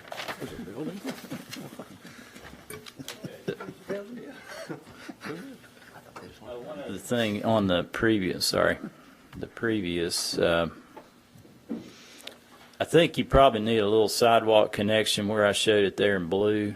I missed that probably on the initial review, but because it looks like it would be helpful to have a sidewalk that comes around and ties to this sidewalk, because the rest of the facility is all connected, unless there was a reason to not do that. I Oh, don't- around in the back? and maybe I'm missing something. I'm not sure why you wouldn't do that. It's all connected around the whole building. See what I'm saying with that? Because if I'm back here and I got to get to the side of the building, otherwise I'd have to walk in the access way. I mean, or I guess you could go inside the building, but it's not a very long section, but that's something that just to point out. I think he's talking about right here. Let me go to the next. Service entrance. We can get you all the way around. A lot of constant traffic. On the question dealing with Sugarwood Drive, earlier, whenever they did the therapy addition back in 2012 at the existing facility, and it's on a different parcel than what they're developing today, the Planning Commission required a pedestrian facility, walking trail or sidewalk to be constructed along their frontage of Sugarwood Drive. And like I said earlier, they got a variance to not construct that due to the minor nature of the project at that time, and instead put the facility up connecting the trail to the sidewalk along Kingston Pike. So the question at this time is whether this site plan, with it, which is much more substantial, would necessitate the sidewalk that was required by the Planning Commission as part of that minor approval back in 2012, because the only reason it wasn't constructed at that time was due to the minor nature of that particular request at that time, and it wasn't a requirement to construct the facility when NHC was originally developed. So that's another question for you all to consider. It is on a different parcel, so it's a different situation. But the zoning ordinance does require, as part of a site plan review, that pedestrian facilities are provided along all abutting streets. Seems like there's some real nice understory trees when I drive up Sugarwood on the right, that were all landscaped and planted there, not just native scrub trees.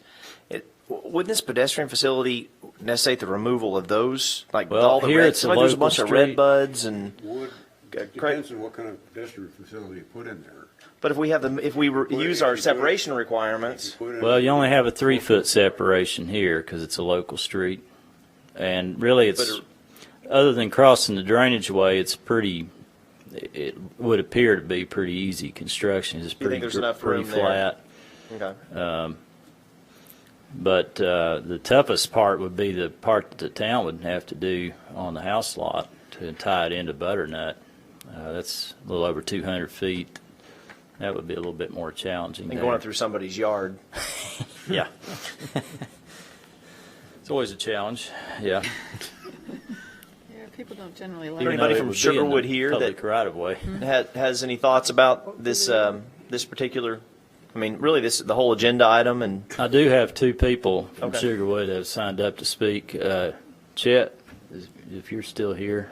Okay. Chet Carbaugh is here to talk about that. And just the value of a facility along Sugarwood Drive. Sugarwood Drive is what we call a spine street. It's a major entryway into a larger development. So if you walk, it gets a lot of traffic, because people have two ways to get in and out of Sugarwood. They can either come in off Virtue Road or they can come in here. So walking in the road on a section like that is a little, dangerous. So that's why there's real value in having a pedestrian facility along that section. Well, and it'll complete that section because if you go out the neighborhood on Virtue Road, you have the sidewalk that brings you up to the trail. You take the trail over, and then you come back, you come over to this side, and you're on Sugarwood, and you have no pedestrian facility, and you find yourself with your, walking along traffic. You can make a loop, a loop road. Chester Carbaugh, 12401 Butternut Circle, current board member of the Sugarwood Homeowners Association. So I'm here representing not only myself, but the community at large. Unfortunately, this is the first time I've actually seen the site plan. NHC has reached out to us, which is nice. It's really the only time we've been brought into that circle. So I didn't see the very beginning. Is this up for a vote or is this a workshop? I missed that. Vote. No, this is up for a vote. Sorry. This is a vote. Yeah, the site plan. We've actually had no input as a community on the proposed site plan. I think we're trying to get a meeting together, which is great. And what the facility that they have and the services they provide is incredible. So I don't want to put any negativity to it.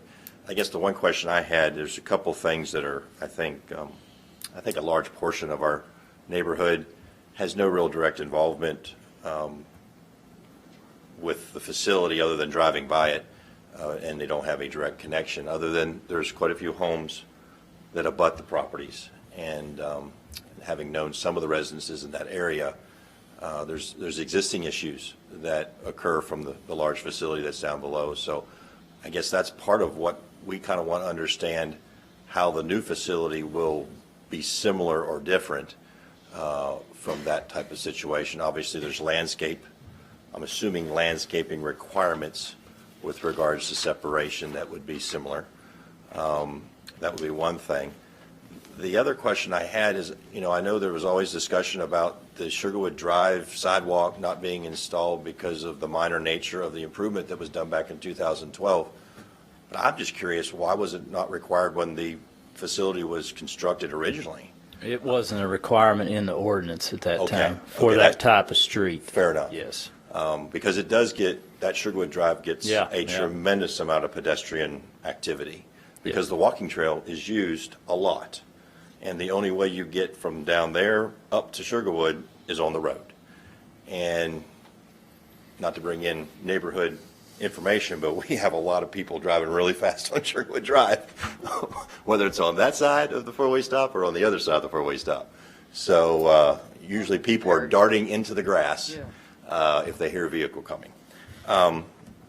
Needless to say, we would obviously be in favor of the sidewalk that is on Sugarwood Drive. I think it's a necessity, and if it was a requirement, I would hope that the town would facilitate doing that. It's obviously be nice to know, is it going to be one of the asphalt type, concrete type? Those are kind of fine details. The other thing that's a concern, and I don't know that can be addressed at this particular meeting, is the noise from the facility. I don't know if a cooling tower is part of this particular facility, like the original facility, but it's not, okay. Because that generates a lot of noise that impacts the residents on that side. And I don't know, will this facility be any taller or the same height? Same Really, height. looks like it's going to be shorter, really, Chet. Perfect. Okay. That's great, because obviously those people would be impacted by that. Are there any retaining walls that are proposed in this particular development? Okay, that's good, because that's always a safety concern with the kids we've got running around. So really, there was not a lot that I could think of. Obviously, they've been a great neighbor. They do a lot of great things for our community. And I know a lot of us know people that live in that facility. And this is a great thing. I think the sidewalks is probably one of the largest things that we'd like to see, because it's a huge opportunity to make those connections that we need to make. I think the challenge might even be that little drainage ditch down there on Sugarwood. Other than that, I think Mr. Williams was going to speak up also. But we do look forward to meeting with them. I think we're trying to schedule a meeting. So that was the only thing I was curious about. I didn't know if it was truly up for a vote. And there was just some of those maybe minor concerns of how the facility may impact the residents along that common property line. Yeah, this facility, kind of an answer to part of your question, as you can see, it consumes a lot smaller footprint than the existing facility to the east. Right. There's fewer parking spaces, building smaller. Of course, that could always be expanded in the future, but most of the trees around the periphery are undisturbed. Are going to stay. Yeah. Perfect. So, and we require any large mechanical units to be at least 100 feet from the property line, which they are on this site plan. So it's. Well, I think the other one might be 100 feet. It should be. Yeah. But when it cranks up, you can hear it. Yeah. And I can see it being a deterrent for the residents that are directly impacted by that. So that's why I was curious if this facility at the size was going to need to do something like that. Because I think there's ways that can be improved. And, being in the construction industry, there's things that can be done to help that. And I'm not saying that you can't still have one. So. But those were just some concerns. And again, we look forward to meeting with them. Murfreesboro is great. I have 2 daughters going to MTSU, so we might be able to meet over there. So that's it for me. Okay, the other speaker was Ron Williams. Thank you. Thank you.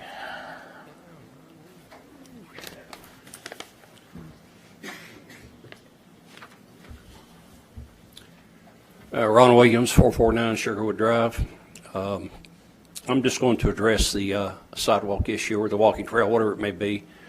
I feel that that's necessary. I'm on the Board of Zoning Appeals, and we did look at that as being minor before. Discussion during that was that, knowing later on that they would be expanding over there, that would be a good time to do it, to put the sidewalk or the walking trail in. It would be relatively cheap to do it appears, because there's nothing really in the way. As Noah was concerned about the trees, they're quite a ways off, and I think there's supposed to be a 3-foot grass section between the road and whatever you put in or they put in. The only issue at the time on cost was the crossing the creek area, the drainage ditch. There was a pretty large drainage culvert there that slants down from the road, and where the water drains, it's on both sides. It's on the east side and the west side. And you could possibly put a walkway across that, a concrete, to where the water would still run underneath it, and you would not have to build another bridge section. So that's my thought on it. Thank you.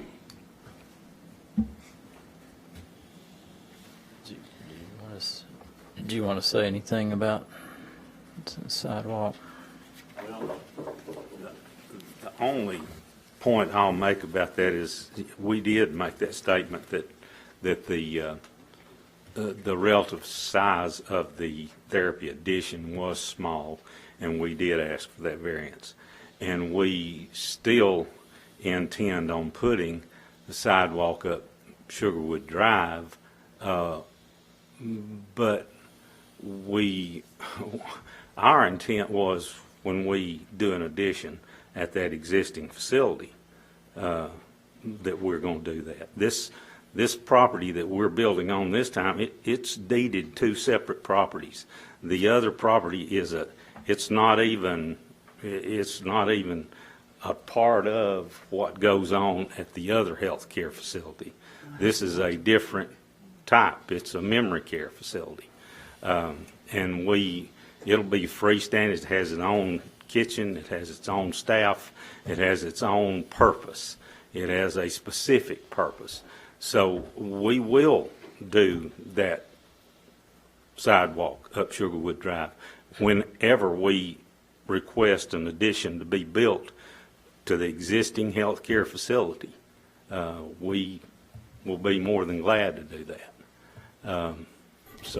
My question to, and I guess it would be more to Mr. Williams, is had they come at the time that they did the addition, what was Therapy. it? The Therapy therapy addition. addition, Yeah. and they were proposing to build this particular facility at the same time, would you have given them a variance?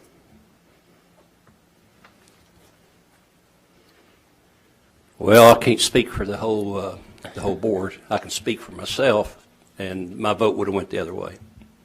I would not have given the variance. So to me, it seems like building that, and you're incrementally building it, which makes sense. But in incrementally building it, you incrementally maybe got yourself out of putting in a sidewalk. And had they all been built at the same time, that sidewalk would have been one of the requirements. It would have, yes. Okay. Anything else? There's fairly limited amount of space to do much of an addition there, because if you add more space, then you have to add more parking potentially, and it's pretty limited on how much space they could really do an addition on that existing parcel 2205. And I'll tell you from experience, parking is a real challenge right now. Yeah. How does that variance read, Ron?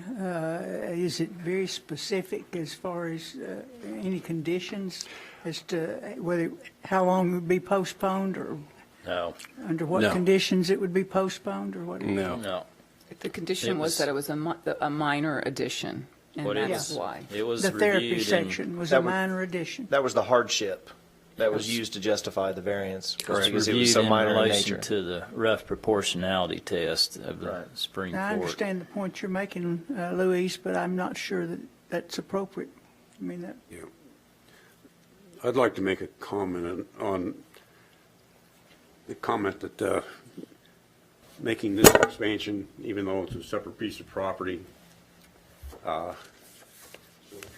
cause it trigger off doing something on the here. But if you go back to the original discussions on the development of NHC at the time when it was decided to not, if you're proposing relatively quick expansion at the time you built the place, and of course it was entirely different facilities that you're proposing too. But with the letting go some of the things like the sidewalk on Sugarwood Drive, because it's going to be expensive to go over the culvert there, was kind of and it's not, it's not a writing, it was sort of a gentleman's understanding that when you made a significant additional expansion of your effort down there, that would be taken care of. That's all. No, I'm understanding exactly what you're saying, and we would do that, just like we know we have to do something in front of this piece of property right now that we're going to build on. We know we have to put some kind of pedestrian way down through there. We know we do, and we know that we need to work with the city about the town about doing that. We're going to do that. This other sidewalk, though, it's not pertaining to this part of the job. And that's, I mean, gentleman's agreement, I agree with you. That is our gentleman's agreement, that we're not adding anything to that piece of property that has that on it now. We're not doing that. With all due respect, I think when we thought about expansion, obviously we've got a hammerhead that comes to that other piece of property, thinking of expanding there, because going back to contention, there's not, with the parking situation and after the therapy center, expansion. Well, expansion's going to have to be up. Can't be much out. So expansion, to me, looking back historically, is expanding to the west. And so we look at that kind of an whole integrated set, whether it's a separate piece of property per se, from a deed standpoint, that's didn't enter to that. I think, and to count on something that may never happen on this piece of property, we'll never get that piece of pedestrian facility. So I think the time has come to look at that and consider that as a part of this. What if we as a company had sold that other piece of property? There would have been Well, I don't think we were thinking about a permanent variance either. No, I agree. I don't. That never happens. I don't want it to be a permanent variance. I don't mind putting that sidewalk in when I've got something there that's monetarily enough that I can pay for that additional work that has to be done there. This building right here that we're looking at currently. You got relief from paying it the other time. We could have held you to the requirement to do it the first time. You could have. That's true. You could have done that. So we gave you relief then. Well, I'm just telling you that's the way we looked at it. That's the way we interpreted that. Yeah, I understand the way we looked at it. Okay. Expansion. Well, it's probably going to put the project to where we can't do it. So, I mean, with what we're going to have to do at Kingston Pike and rework this other, I mean, I'm already at over $500,000 over budget, and with that addition right there too, that would not make it feasible at all to do the job, period. So, what is the plan for that sidewalk? If I extend it up to the end of my property, what's the plan for expanding that sidewalk on up to tie it in? Because it wouldn't be very feasible for me to put a sidewalk in that goes to nowhere. We actually have it included in our annual budget to complete small sections like this. And it's significant, a few $100,000 a year that the town will go in. When there's one little section left, the town will go in and spend taxpayers' money and complete those sections. Now, what I suspect is it'll probably go up to the stop sign and stop right there. But it definitely needs to get to that intersection. Okay, would you all consider us putting that sidewalk in at the same time you put your sidewalk in? That's possible. Ultimately, it's the Board of Mayor and Aldermen that makes the decision. We make a recommendation on some of these CIP things, but the Board of Mayor and Aldermen may look at that and say, it makes sense to have one contractor put the entire sidewalk in. Obviously, there's going to have to be some work with the homeowner on Lot 1 and so forth. Hopefully, we can keep it inside the right-of-way so we're not having to acquire any easements or additional right-of-way to do that. Right. But I can't speak to that, but I think that may be a viable solution that the board and the staff could discuss. Then then we would be agreeable to do something like that, as long as we've got an agreement in writing that you all will do your sidewalk at the same time we do ours. Well, other thing I'd comment on that, I think that we need to pay a little bit more attention to it, because I don't think we need, personally, I'd prefer a asphalt or relatively soft surface, walking path down there, not a concrete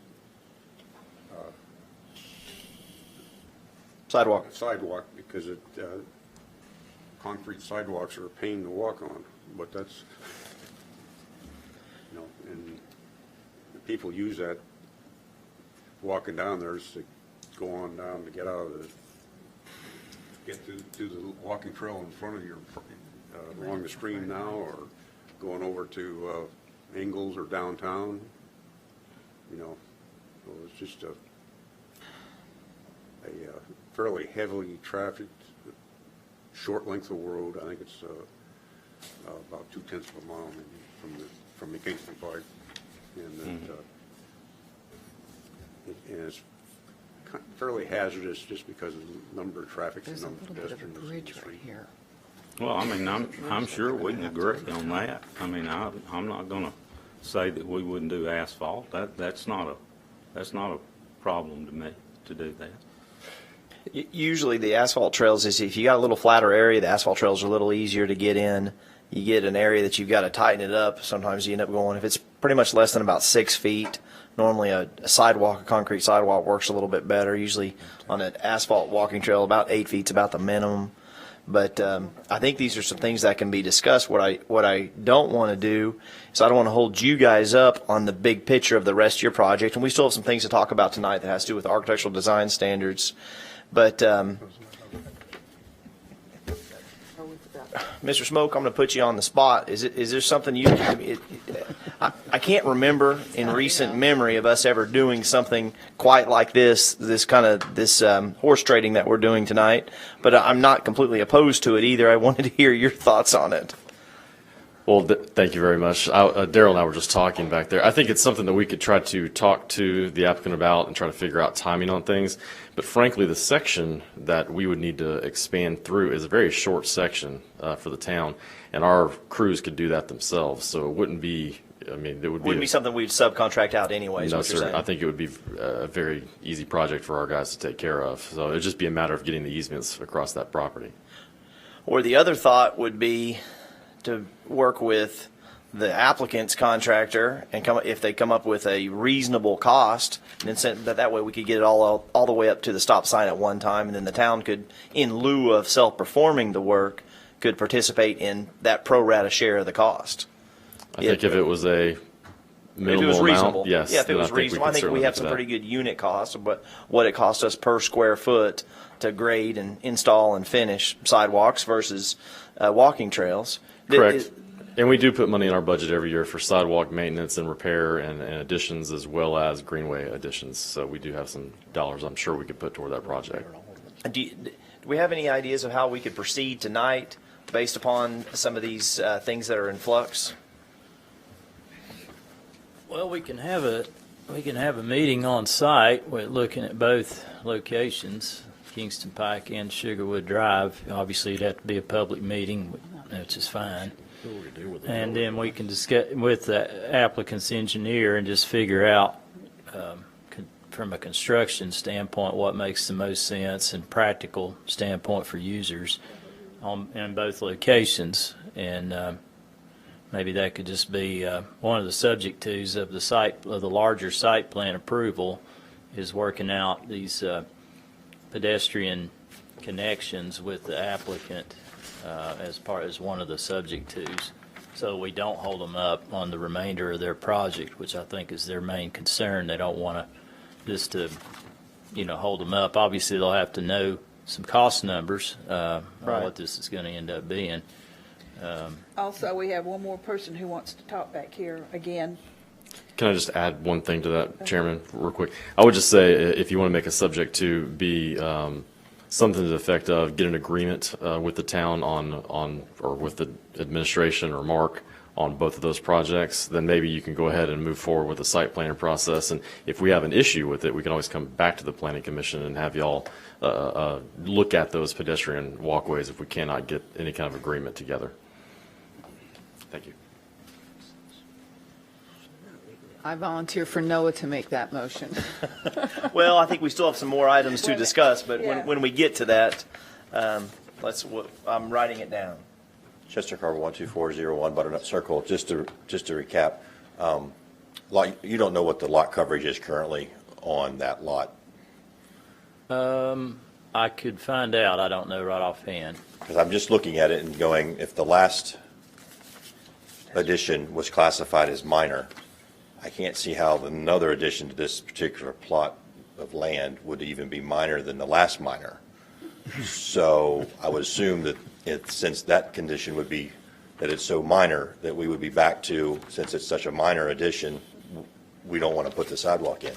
So I simply would like to say, to make sure that this section of pedestrian facility gets put in with conjunction with the new facility, I'd ask the Planning Commission to be firm on that. Thank you. Thank you. Okay, now, the building itself, do you have any comments or questions on that, Mark? No. I mean, they're basically trying to match what they've got with the existing facility. It is at least 75% masonry, so it does meet, it's 76% actually. So it does meet our amended architectural design standard requirements. Yeah, I'm satisfied with the appearance of the building and the overall site plan. The engineering firm did a very good job on the site plan itself. We just kind of ran into this pedestrian facility, these questions on those that were pretty significant. I think they've done a great job trying to stay in context with the character of the residential area. And do you all have any questions or comments on any of the subject twos, or do you in agreement with the subject twos will be taken care of? We're fine with that. And back to the issue about the sidewalk up Sugarwood, we know that we have to put that sidewalk in if we do any kind of addition to that building. It's stated in there if we did an addition to it, and that's our agreement. We will do that, But I've also said we will meet you all halfway, 3/4 the way, however you want to call it, on us putting that sidewalk in if you put the other part in. I think we're going to try to take you up on that. With that being said, I'm going to attempt a motion to approve the site plan for NHC Memory Care Facility at 120 Cabot Hill Lane, subject to items 1 through 19, as well as an agreement with town staff regarding the pedestrian connections along Sugarwood Drive and Kingston Pike. Second. All those in favor? Aye. Oppose? Mark, do we need to take a break for tape? Well, it's actually a 3-hour tape now Oh, instead okay. of a 2 hour. So Okay. My kidneys. we will later on. Okay. Unless you need to take a break or whatever. We're still using tapes. Yeah, still using tapes. So item number 7, discussion in public hearing on amendment to the concept plan associated with the Kingston Pike Town Center to provide for new access to North Campbell Station Road, parcel 131, tax map 142, 16.23 acres, zone TCD, Craig Allen applicant. All right, let me get situated here for a minute.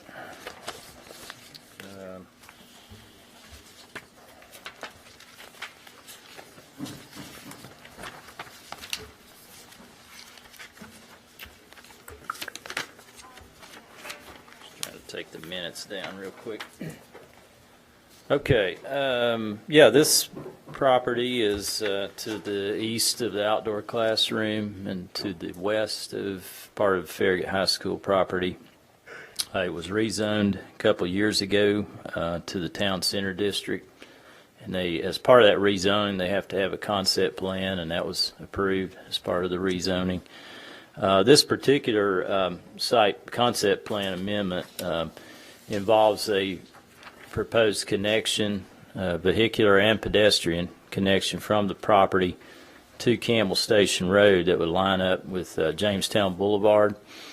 I think you all had received maybe a couple days ago the updated traffic impact study from Cannon and Cannon,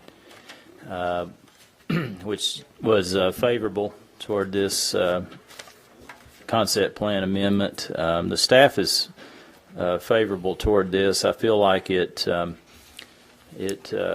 satisfies our requirements for connectivity. It gives people more ways to get in and out of this property. I think it makes the project more marketable. It also can relieve some stress at the intersection of Kingston Pike and Campbell Station Road. So I don't really see any downside to this. It would be a signalized condition, most likely. So you would get some gaps, probably have a little safer pedestrian crossings, actually, of Campbell Station Road, because, again, you're breaking up that traffic flow with that additional signal. So the staff would recommend approval of this concept plan amendment subject to the items that were at your places. We also, to be consistent with what we do on most any site plan that comes before you, would recommend that they provide for a deceleration lane as you enter the property off of Campbell Station Road, so that the vehicles get out of the flow of traffic. It's just a safer, more efficient situation. So we would want that to be added to the concept plan, though that we understand that that's also a more detail-oriented element of the site, but it does need to be reflected, I think, on the concept drawing. So with that and the other subject twos that were at your places, we would recommend approval of this concept plan revision. Mark, Yes. would you draw a line where the creek is? That deceleration they would cut in rural metro. Where does it go down to? That's kind of a grade. It basically goes just kind of like that. Yeah. A little bit further, actually, to the west, but it's... You can draw it all the way to Campbell Station if you want. It kind of goes at a 45 over towards the... That's the creek down here. Yeah, that was a flood fringe. But yeah, the creek area is down in this area. Okay. It kind of drops off as you leave the property to the west. Is it going to require that much parking? Well, that's a good question. I mean, it's, again, this is at the very conceptual stage. These are four-story buildings, and you all know that I'm not a fan of over parking. So if the applicant feels that they can provide for their development with fewer parking spaces, I'm certainly always open to that. They haven't changed that from the concept plan that was originally part of the rezoning. Essentially, the main change here is just that connection. They've also added a pedestrian connection to the high school access road there on the north side of the property.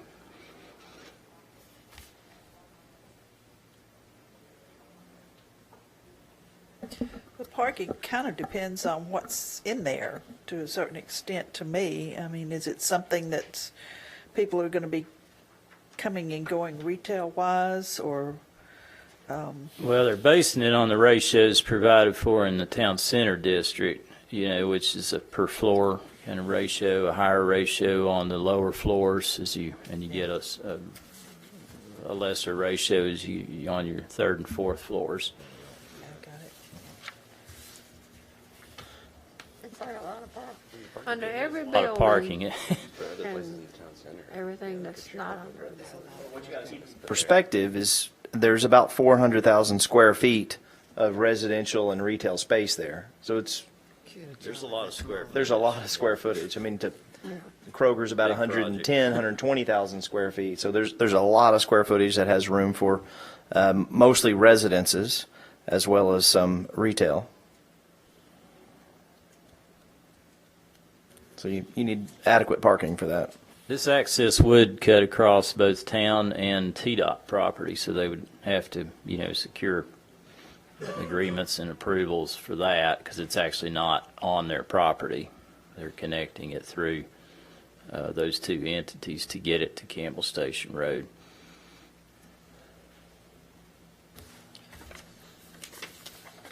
I think the access makes a ton of sense.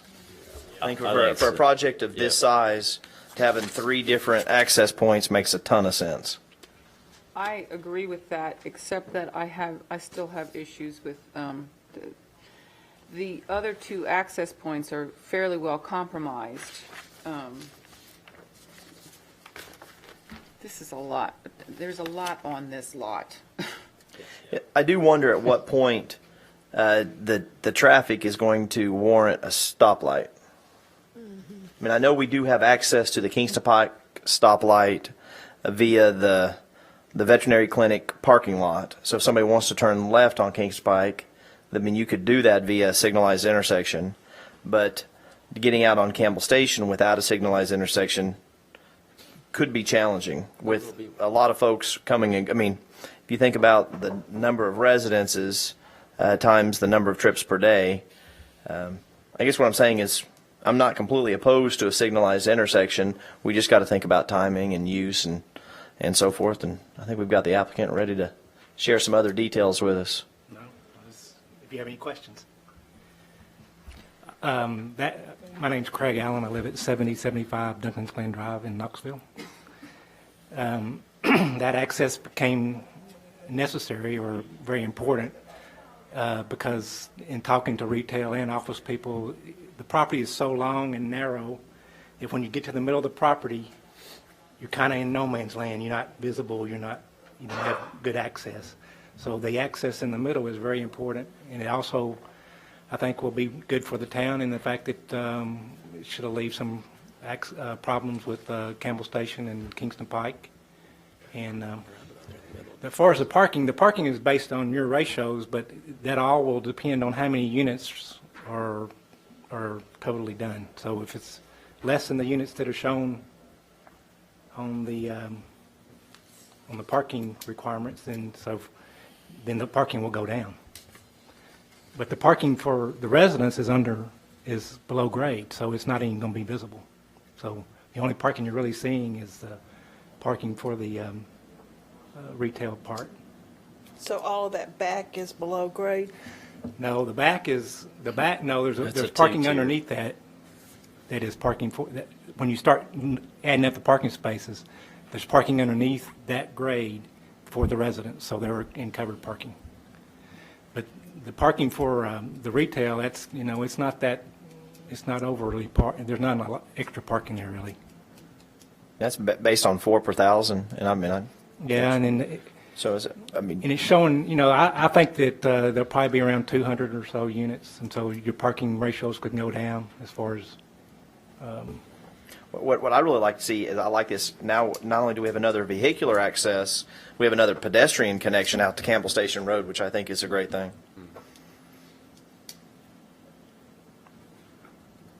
We do have someone that's signed up to speak to this, Ken Frazier.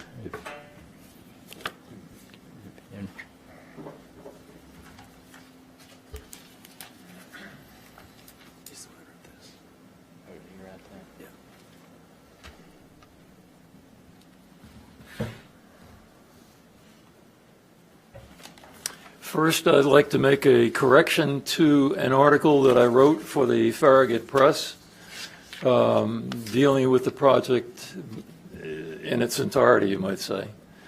And that correction is that when I wrote my article, I was referring to a site plan that apparently was out of date. And on that site plan, I don't know if you can identify the core buildings, any side. I guess the east side would be the best. But anyway, does anybody need any help to identify the core buildings that we're talking about here? All right, take the 2 buildings on the east side.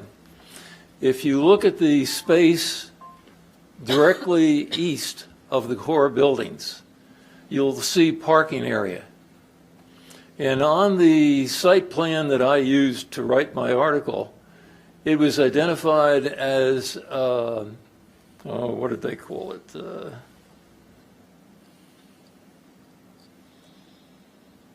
Roof, I think it was roof parking. So it gave the impression that there was a parking lot on the roof on that space to the east of the buildings. Also to the west of the other two buildings, buildings 3 and 4, it was marked the same way. So it was very clear that someone was thinking that there was roof parking there, especially me. So when I wrote my article, I referred to a 5-story building, which that's what it'd make it if you had roof parking. And the correction is that they put out a later site plan that removed that identification of roof parking. And so I corrected, I'm giving a correction that it's a 4-story building and not 5. The other things that I'd like to mention are parking. That is, to me, very confusing because in the paperwork that's put out on this project, it's referred to allowing for 1 parking space for 500 square feet.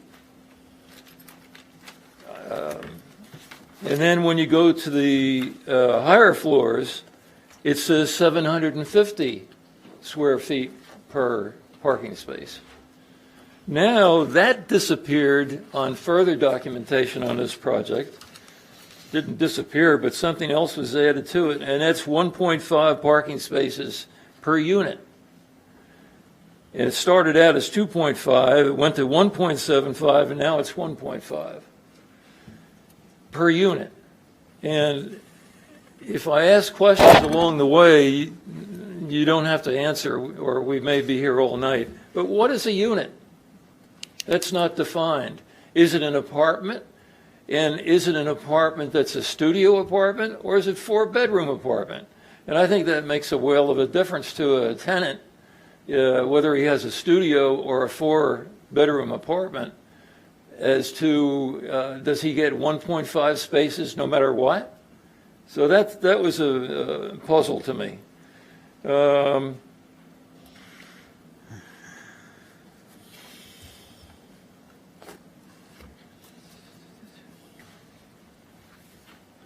Another question I have is, okay, what if you live there and you find a place to park on the 2nd floor, but your apartment is on the 4th floor?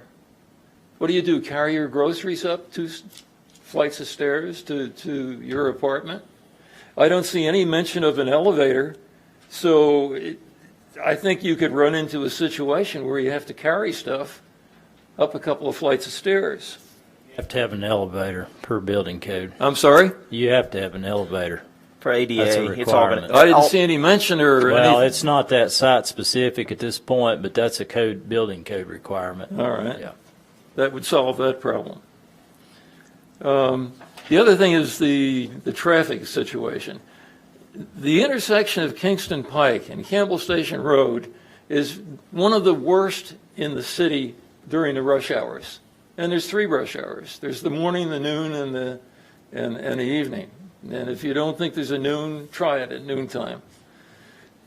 This additional egress to Campbell Station Road, I think, is a toss-up in benefit and its negatives, because the traffic light is just what you don't need at that intersection.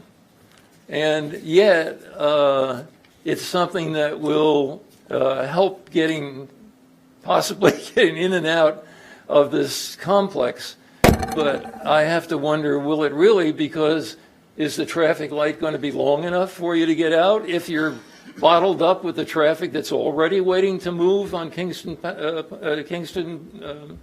Station on Campbell Station Road? So I see it as a net gain of 0 probably by adding that. It's not a simple thing like, okay, we'll add a way to get out of and into the project, but if you can't use it in the practical sense because of traffic already bottling up, then I don't see it as a net gain. Then I'd like to ask a question of, don't we have enough empty retail stores in the city, in the mini malls and so forth, that we have to add to it with 4 buildings with ringed with retail. It just seems like, are you going to be able to fill all the retail that you envision on 4 large buildings when you look around the city and we have empty buildings? That's a question.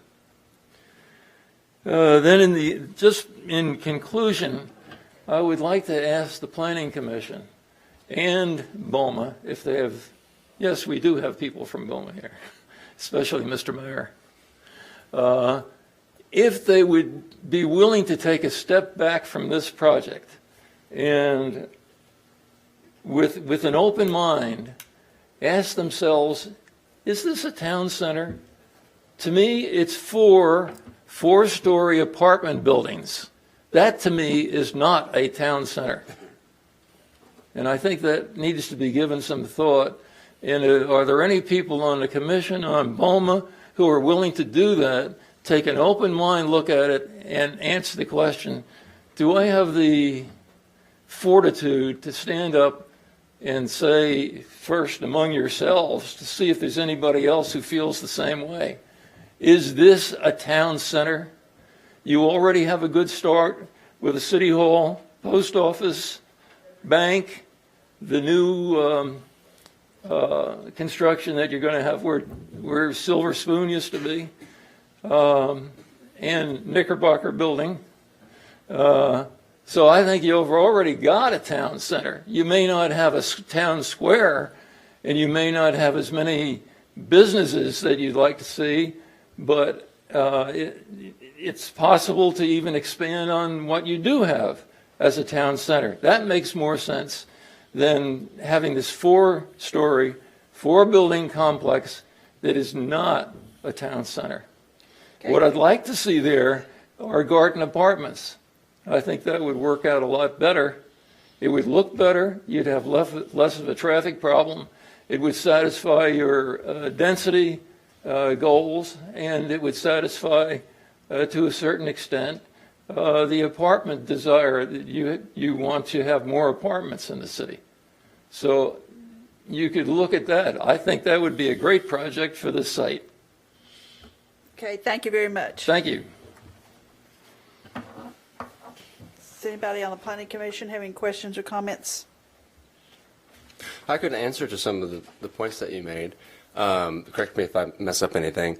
To the traffic, in the Cannon traffic impact statement, it seemed with the data that they used that it seemed like it would benefit by adding the red light on Campbell Station in the connector, because it would help with the timing of the traffic going towards Kingston Pike. Now, I know that it was based on information collected in the past and based on stuff off Sonia Drive and all that, so it's up for, I guess, debate on its accuracy. And also for the empty other shopping centers, it seems to me that the reason they're empty is because they're based on a model that is not quite popular anymore, and that these buildings will kind of suit the way society is going, and maybe they'd feel easier and promote more of those empty shopping centers to be full or modified to work with this model. And then on the thought of town center, you really can't have a town center without people to inhabit it, and so apartment buildings mixed in with commercial would help bring people that ought to be living in the town center so they would help promote the businesses in that town center, kind of more of a vibrancy. No, thank you. I think that's pie in the sky. I don't think you're going to achieve the things that you're talking about. If you have a traffic problem, which we do, and it's not going to be solved by timing, the only thing that's going to change the traffic problem at that intersection is a rerouting of the streets. And that isn't going to be done. That's prohibited. Let's ask our traffic engineer here. Yes, thank you. I'm Alan Childers, 227 Wyndham Hill Road in Farragut. I'm with Cannon & Cannon. I did the traffic study. Since we're talking about traffic, I thought I ought to speak up. One thing about this site, and I should have mentioned it in the study, if you're going to put this type of project on one of the corners of this intersection, this is actually the preferred corner to do it on, because think about it, most of the traffic is going to come or go from the north, and or come and go from the east. Now, not all of it, but the majority. And those vehicles do not have to go through the Campbell Station Kingston Pike intersection. So I would think that, although yes, there's going to be some impact on that intersection, and it is an intersection with a lot of traffic, this is the proper corner, and the impact will be minimal, simply because most of the traffic's going to go north or east, and they have ways to do that without going through that intersection. How do you do that without going through that intersection? Well, if you're in this, Why are all those cars there every day if they don't have to go that way? if you're in this development and you want to go east, you come out on Kingston Pike on the east side of the intersection. There's an access point. Or if you want to go north, you come out on this new entrance onto Campbell Station Road. You do not have to go through. Mr. Frazier, if you're going to say something, you need to come to the mic. Yes. You need to go to the mic if you're going to speak, please. Mr. Childers, I have a question for you. Sure. If you put a light at Jamestown Boulevard and Campbell Station Road, will more people coming on from Kingston Pike that want to get to Campbell Station Road use Jamestown Boulevard as a bypass to not have to go to that intersection? Well, I think you'll have some people that do that. I don't think there's any question of that. Yeah. Wait, will you please go up to the... Mr. Frazier, we appreciate your comments, but we really need you to come to the microphone. You can't hear. This is a microphone here. Yes, we do. But we have folks that watch on TV, and we do record it and put it on YouTube for folks that miss it. Right, it's being recorded, and there's just blank when you're not speaking into the microphone. I would like to add something that hasn't been pointed out. And you are? I'm sorry, I'm Daryl Smith. I'm town engineer. When the Ford property eventually develops, Jamestown Boulevard, the other end of Jamestown Boulevard, right out here, will be signalized at Kingston Pike. If there is a signal at each end of Jamestown Boulevard, that will likely be a diversion that would take some of the traffic off of the Kingston Pike and Campbell Station intersection. So I think this is a first positive step in that direction. That's my opinion on it. Daryl, while you're there, you and Alan are there, I may have missed it, but could you address kind of the stacking in the southbound and the turn lane and the southbound lanes on Campbell Station? Yeah, right. Well, that is an issue. Because I mean, when I go through there, it's pretty horrendous, especially around when the school's letting out. Right, it's very sporadic. There's times when it does back up. But I didn't remember seeing stacking and that discussed in your report. Maybe it was. I just missed it. No, I mean it's in the analysis, but we didn't actually specifically address it. This is far enough back that I don't believe, I'd have to go look at the numbers, that it would back up this far. And it's sporadic, and at times it takes 2 light changes to get through that light if you're in the left turns. Well, if you're in the straight through, it's even worse because it's usually about 4 to 5 vehicles that can get through the light going south. It depends on the time but of I'm day. assuming some of the timing improvements we're making. Right. Too, that's being worked on at present. Right. And some of that has already been implemented, but we're continuing to evaluate it. It becomes a trade-off because you want to move traffic on Kingston Pike because that's the primary movement. So we're trying to move that traffic through, and progress it from signal to signal so they don't have to stop at all the signals. And part of that necessitates a little more delay on the side street, which in this case Campbell Station will be the side street. And it is sporadic. AM and peak's an issue, school's an issue, yes. And we're trying to fine-tune that to make it operate as good as possible. But it gets back to the point, I don't think this site's going to put that much traffic through that intersection because they can get out and go those primary routes east and north without going through the Campbell Station Kingston Pike intersection. So this is on the best corner for that to happen. I'd like to offer kind of an observation that might help Mr. Frazier and maybe some other folks that see this as well. The TCD, which is Town Center District, doesn't necessarily mean we designate that as the core or the epicenter of what the town is. The TCD is a zoning district that has quite a bit of requirements in that zoning district, and it also has some things that allow some flexibility, like a 4-story building. But the TCD was chosen by the applicant to be the most appropriate zoning district for him, not necessarily, it doesn't mean geographically that it's on what you define as the town center, which would, maybe this town hall or the Ford property or something like that. But I think it's really a tool to use in the design of this particular piece of property. It's just that the TCD, the Town Center District, was most appropriate tool to use. Well, town center for that piece of property is fine, but not for four-story apartment buildings. What I suspect that the applicant probably won't build, since they're 100,000 square feet apiece. I suspect he'll build one at a time based upon market demand. I can only see a drawing with 4 buildings, and that's what we're talking about. Well, that's correct, but that we actually require the applicant to master plan his entire site, irrespective of how he's going to phase it. I don't think you can tell the residents that, well, we may only put 1 building there. They've got a project with a site plan that shows 4 buildings. That's correct. Yes, so sir. Let's not put our head in the sand. Well, no, I don't think anybody's putting their head in the sand. I think there's a long way to go before this project gets to fruition.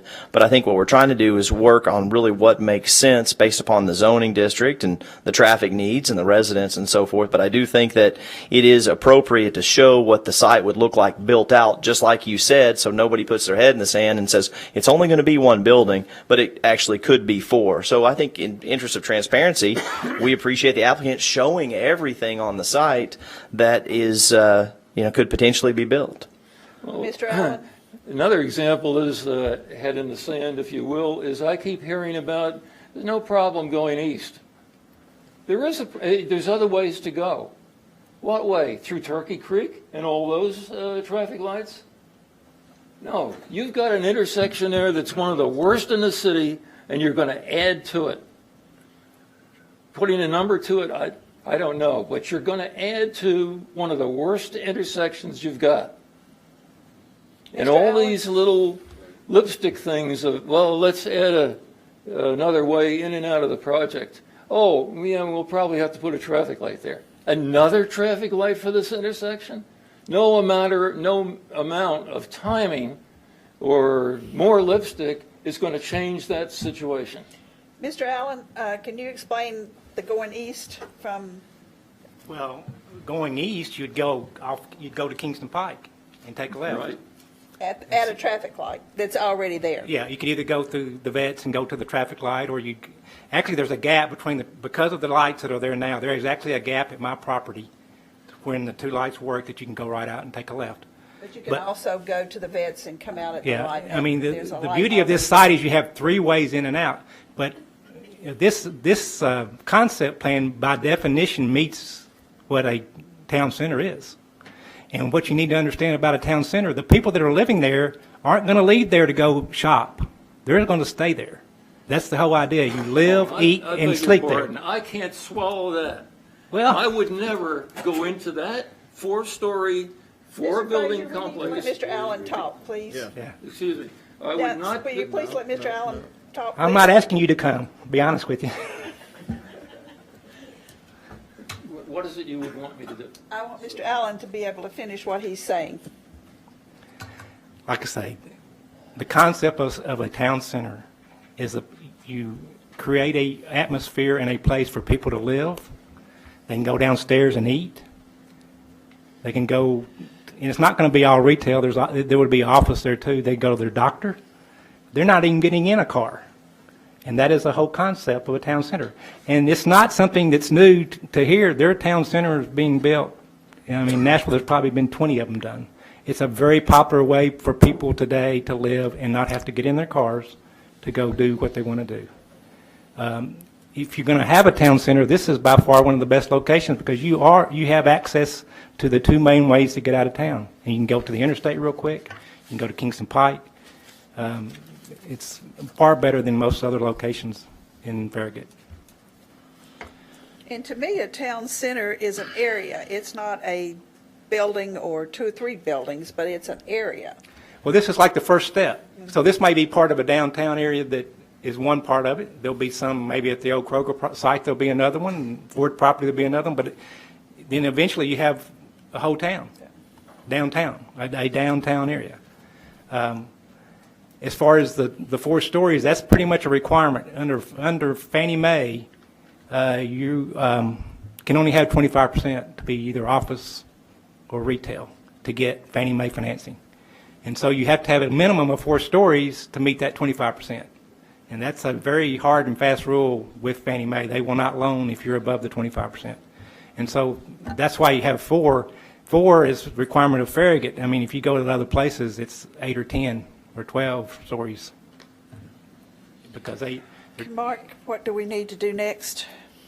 Well, you are requested to take action on the concept plan revision. The revision being. And I would like to add the deceleration lane as an additional comment to be reflected on the concept plan amendment. Does anybody else have any questions or comments? I'd like to answer as I started to before. Okay.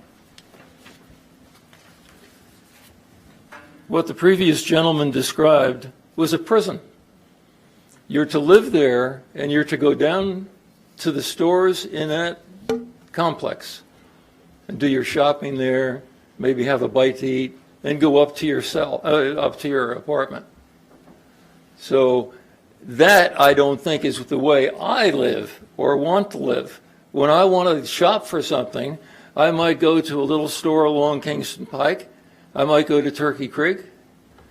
I might go any place. But I certainly don't think I'd want to be limited to shopping in the facilities or the stores that are in where I live. Okay, thank you. Mark, can we?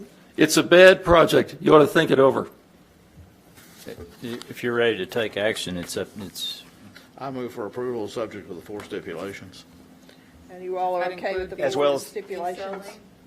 Decel line, yeah, I had that sketched on mine. The decel lane. Yeah. Mr. Allen, are you good with those stipulations? Yes, I am. Do I have a second? I'll second. I'll second it. All those in favor? Aye. Oppose? Okay, discussion on a request to rezone parcel 79, 80, 81, 97, 96, 96.01, tax map 151, and portions of parcel 78, 95, and 95.01, tax map 151, located on Kingston Pike and Southwark Road, 18.65 acres from R-1 and C-1 to PCD. GBS engineering applicant. We discussed this item last month as a workshop discussion, and it's a workshop again this month. The applicant, as you may remember, had petitioned to amend the planned commercial development district to provide for residential as a permitted use, and we also made some other updates to that district that we had recently made to other sections of our commercial and office zoning districts.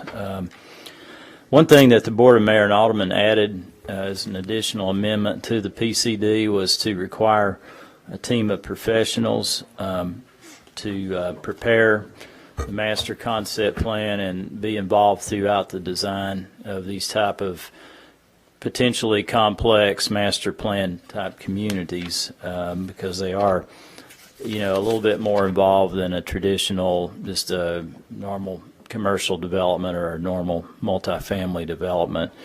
And the language that we provided in the PCD district was taken straight from our language in the subdivision regulations that requires a team of professionals for the preparation of concept plans where you have multi-phase large subdivision development. So the staff reviewed a number of comments last month, and we talked about a number of things. Let's see here. Okay. The applicant had gone back and tried to make some revisions to the plan. As you may remember, last month we looked at a drive-through restaurant out near Kingston Pike, and the parking was in front of the building along Kingston Pike. So they have relocated buildings to bring them up to Kingston Pike to try to better engage the street as requested. That's down here in this if it'll show up here, in that location down along Kingston Pike. This is a small big box structure here in this portion of the property, and these are multifamily units. The concept plan that was in your packet included this mixed-use building, and this is also something we looked at last month. What they're looking at is trying to provide more open space and have considered, I guess, getting rid of that mixed-use building and converting it. It looks to me like a multifamily. I really haven't had time to look at this very carefully. So we just got it yesterday. But they have, to my knowledge, they have engaged the services of a land planner. I think it's out of Houston. Is that what you said? Yes. The property itself has a lot of physical constraints. There's a pretty significant grade change from Kingston Pike to the very south end of the property, and based on this layout, you probably are looking at some pretty substantial retaining walls. And I'm a little bit concerned about that because I don't want you to create a project that essentially becomes an island by design, because if you have a lot of retaining walls around your periphery, there's no opportunity for reasonable connection to what's around you. And I think that's real important to these kind of master plan communities where you want to try to be connected with internally and also, what's around you. I think with the design that was in your packet, and probably this one, I think there's some opportunities for more landscaping in the parking lot areas to try to break that up a little bit. I'm still not really convinced about having a kind of a iconic kind of functional connected open space scheme that you associate with this development, something that's unique and like a village square or some type of a central gathering space, because this is pretty heavy on the residential component. And I'm also a little concerned about what your transitions around the periphery. They're showing multifamily buildings on the periphery, and there's a reasonable question, I think, as to whether that's an appropriate transition to the residential that you have to the south and part of the west. There's some mini storage buildings to the west of the grocery store, and roughly in this location, and this is out actually in Loudoun County. This is roughly the county line there. So there's some mini storage buildings here that's across from the back of the grocery store. So they have made some improvements, and I don't want to be overly critical because they have added some more internal connectivity. I think there's some opportunities for more connectivity and in trying to get maybe a connection, for example, from this building somehow over to this open space element. There might be some opportunities for vehicular connections to adjacent properties and more connections out to the pedestrian facilities on Watt Road and things like that.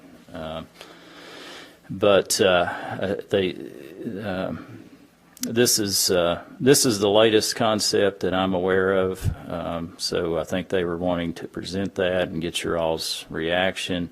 They have, like I say, proposed to take the mixed-use building out of the design, and it's basically retail buildings, the grocery store, and then multifamily.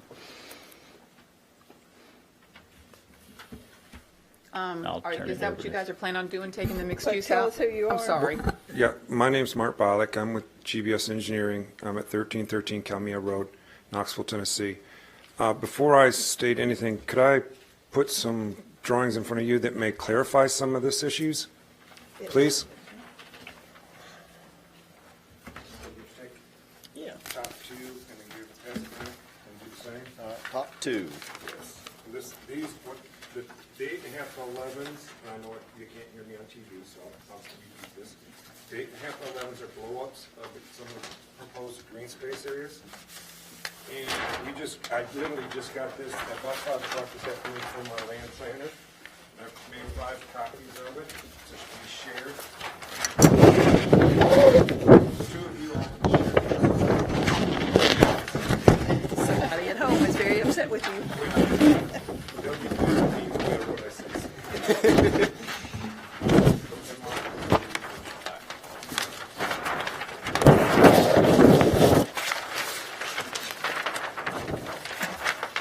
Again, as I started to say, what I handed out was colored, 8.5 by 11s are colored up areas of what was proposing in the 2 major green space areas.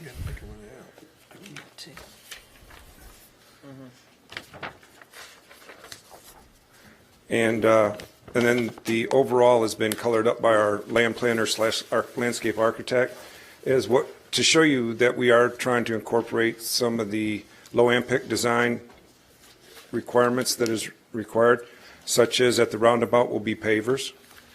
The strip between the retail on Kingston Pike and the proposed grocery, I'm envisioning that being a biofilter area, so that we could drain all the parking from behind the shops along Kingston Pike and all the parking for the grocery from the first median island going north. It'd be combined together right there and have a biofilter to treat it before we make it get over to the proposed storm pond and lower the time of detention or time of concentrations. And then we also have, as you can see, they have really taken the connectivity up a lot from what we talked about before. So I think we've really gone quite far along on this process. The other thing in it is by getting rid of the mixed-use building, we don't have to have the 80 spaces of parking that were required for the commercial entity of it. And we also, by going to the single breezeway unit, we lost 4 residential units. So we're cutting back a little bit on some of the stuff. So we really do feel that the landscape architect / land planner who's been involved in this, he's very, very excited about doing this project. He loves the way this is flowing now. And it really does get those placeholders that Mark was asking for. We're getting a lot more green space than we had ever before. And we have limited the parking down to, I mean, we're down to the bare bones on parking. We can't cut any more parking out. We tried to get rid of 9 spaces in front of the by the gas station there, but it just doesn't work. We need those 9 spaces. We're that tight on parking. So, and as you can tell, and as Mark was saying, an interconnectivity through over to the walking trail around the storm pond. We'll work with the staff on that and try and get that to accomplish. It'll be a walking trail or a pedestrian path of some sort. Just how we get it there and not mess up doing the biofilters and getting stormwater to the biofilters would be the concern that I have. So I'm open to answer any and all questions you may have. I think it's a big improvement. What is a ramada? A gazebo, basically a gazebo. Okay. It's a fancy name that the landscape architect comes up with. Word for gazebo. Yes. Okay. Yeah. It's big. I mean, 20 by 20. It's like the size of a 2-car garage, so it's not a little dinky gazebo. Yeah, no. And the other thing that I really liked about the storm pond layout is you notice he's got grass steps that go down in the bottom of it, so that we can use that as an area when it's not raining and we don't have water standing in it, that we could use, the residents could use it to play Frisbee golf or Frisbee, football or whatever, or kids could go down there and practice their soccer skills because they kick the ball and it goes up the hill and comes back to them, As a former soccer player, I can appreciate that. I used to play out east of town. There's some soccer fields that are right next to a branch of Holston River.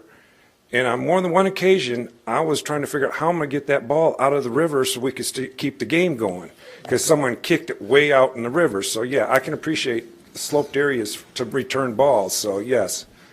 That would actually be a detention, not a retention Yes, pond. it would be a detention. It wouldn't be a retention. It would Okay. not permanently retain water. Right. No, it would be a detention pond. And we will look at more ways. Mark was saying about the interconnectivity. If we connect across back to the mini storage, we're crossing a county line. And there's also going to be some grade issues because we're proposing the grocery store to be approximately 990, 995, maybe 1,000 elevation. And that's going to be, the current grades at the grocery store is 980. So that's 20 foot in the air. It's kind of hard to make that connection. Well, in the mini storage, isn't it all fenced off? Isn't it all I chain link would, fenced? yeah, I would, you would, it'd have to be maybe a stub out or a potential. And I don't have a problem proposing, showing a future easement to it, but we can't connect it now because it's on another piece of property that's in another county. Two, like Noah said, it is totally fenced. And I don't know if y'all know this, but you know what the largest landowner in the United States is? Federal government. No. Many storage facilities. And storage facilities in the United States. It's the largest landowner in the United States. I didn't believe that, but my wife's in residential real estate, and that's a term she came back from some convention, said, you cannot believe this. It's a little bit of trivia that I had no idea, but it's the truth. Well, I wasn't asking for a connection to the mini storage. I was just asking for looking at options for connectivity and more options internally and externally.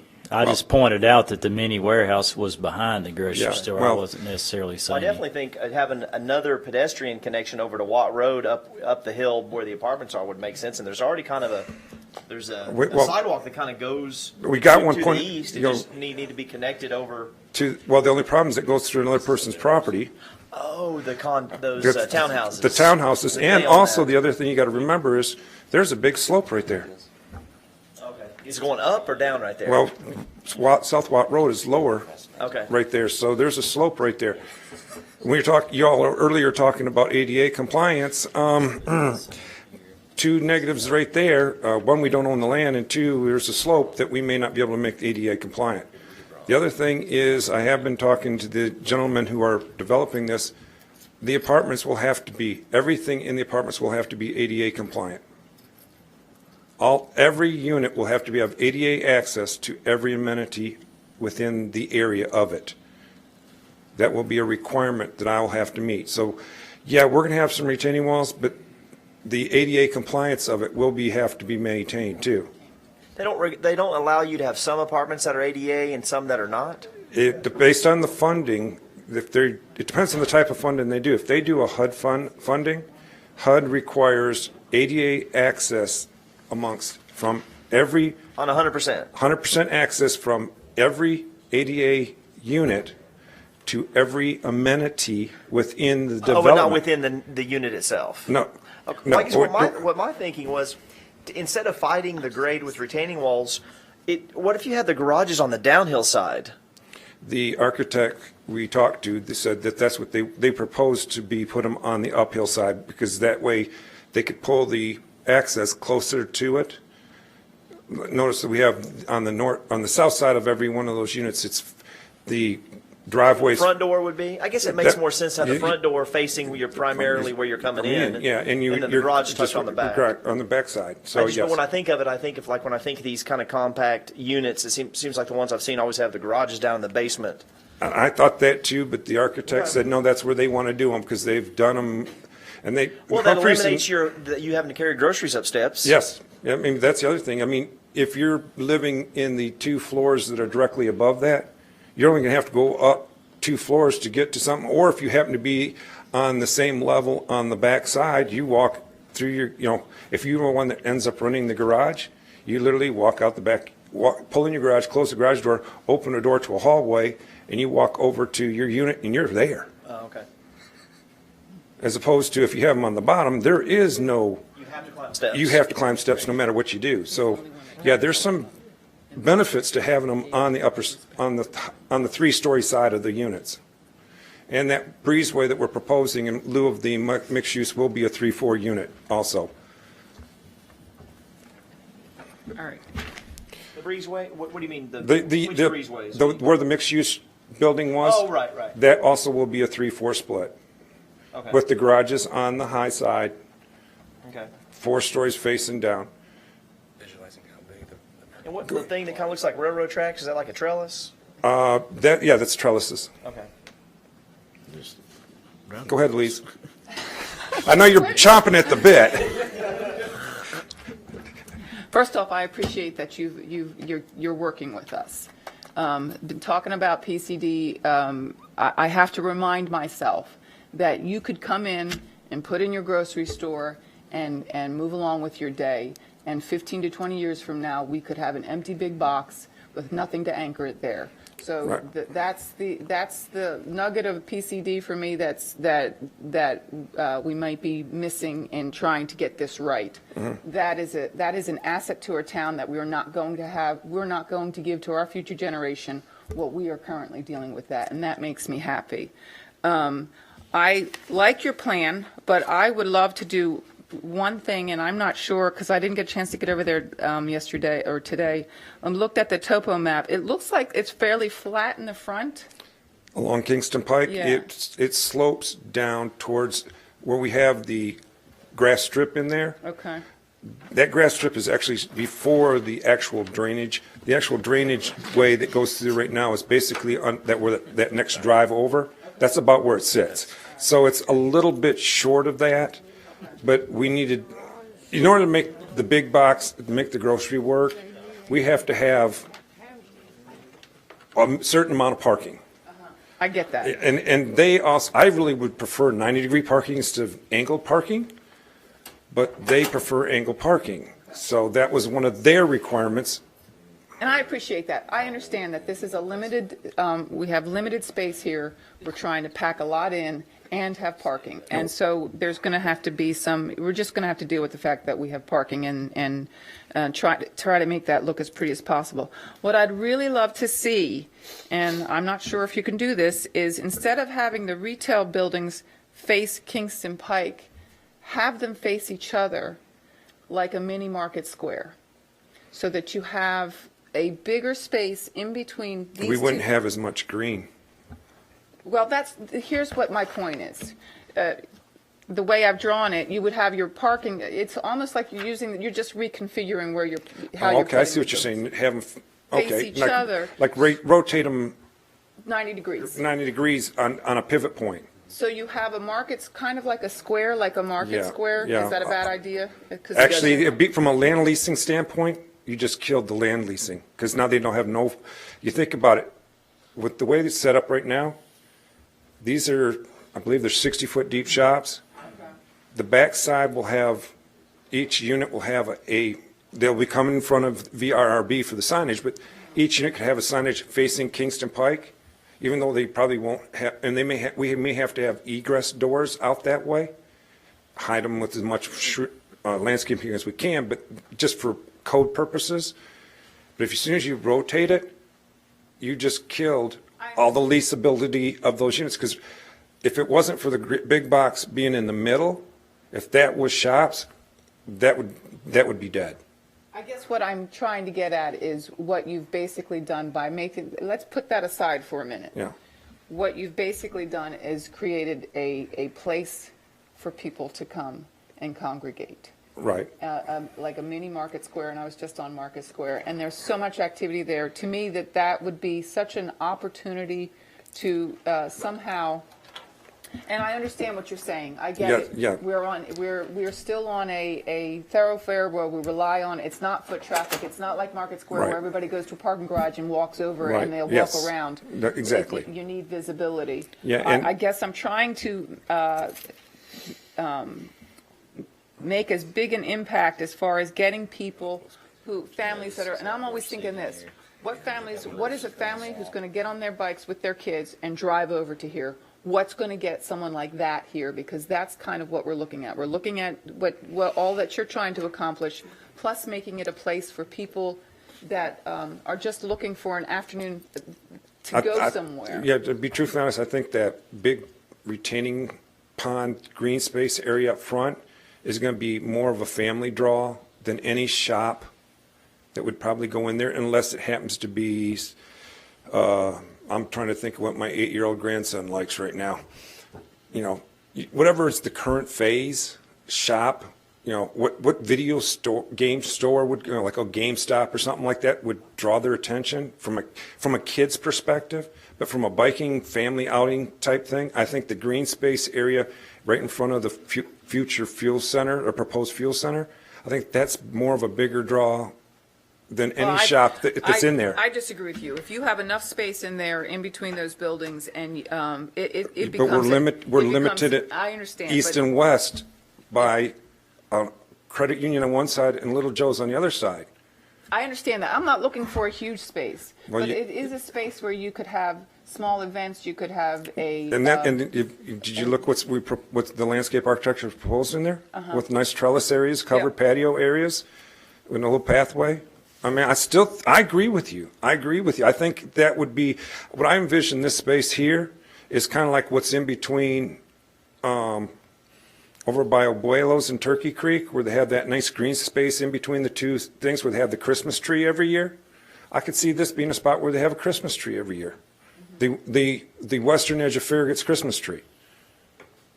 Also, the roundabout, the center of the roundabout, that could be I was talking to my employee the other day. I said, you know what I envision seeing there?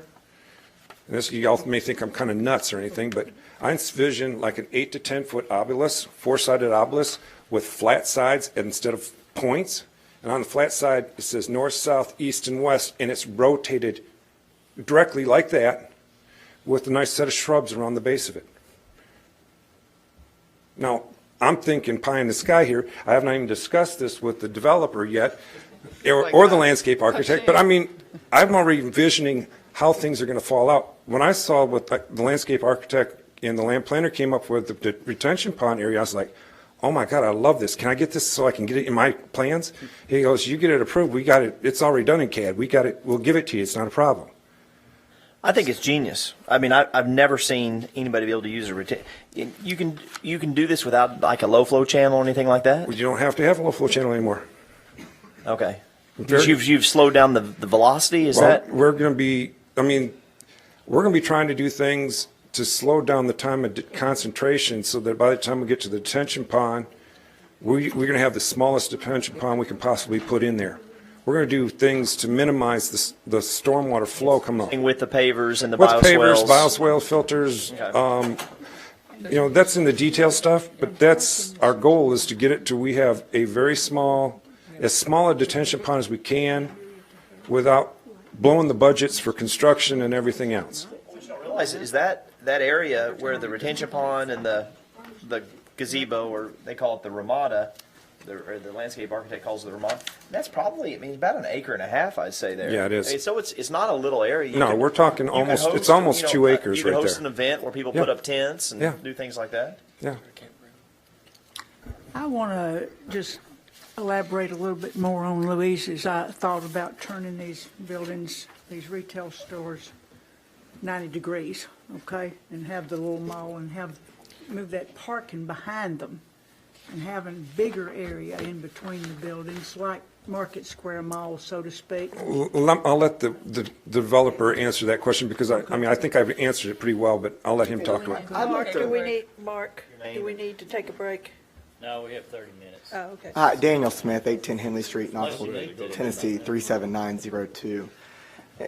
I kind of want to reiterate on Louise's point with this development. We look at this development, and we've given a lot of concessions. We've done a lot of things to make this. And when we look at this development, I challenge you to find any development of this kind in East Tennessee, in Charlotte, maybe even in Hilton Head, North Carolina, or South Carolina, that looks anything like this. This is above and beyond anything that you've seen in Knoxville, in Chattanooga, in probably Nashville. So we see this development, and that you can really see it when the landscaper put green into it. You can see what it looks like. We have gone above and beyond, and there are certain things that I think that we have to stick to tried and true principles of retail development. And you go to any shopping center that's buildings are faced to this, away from the street at an angle, 90-degree angle like that, and they're dead.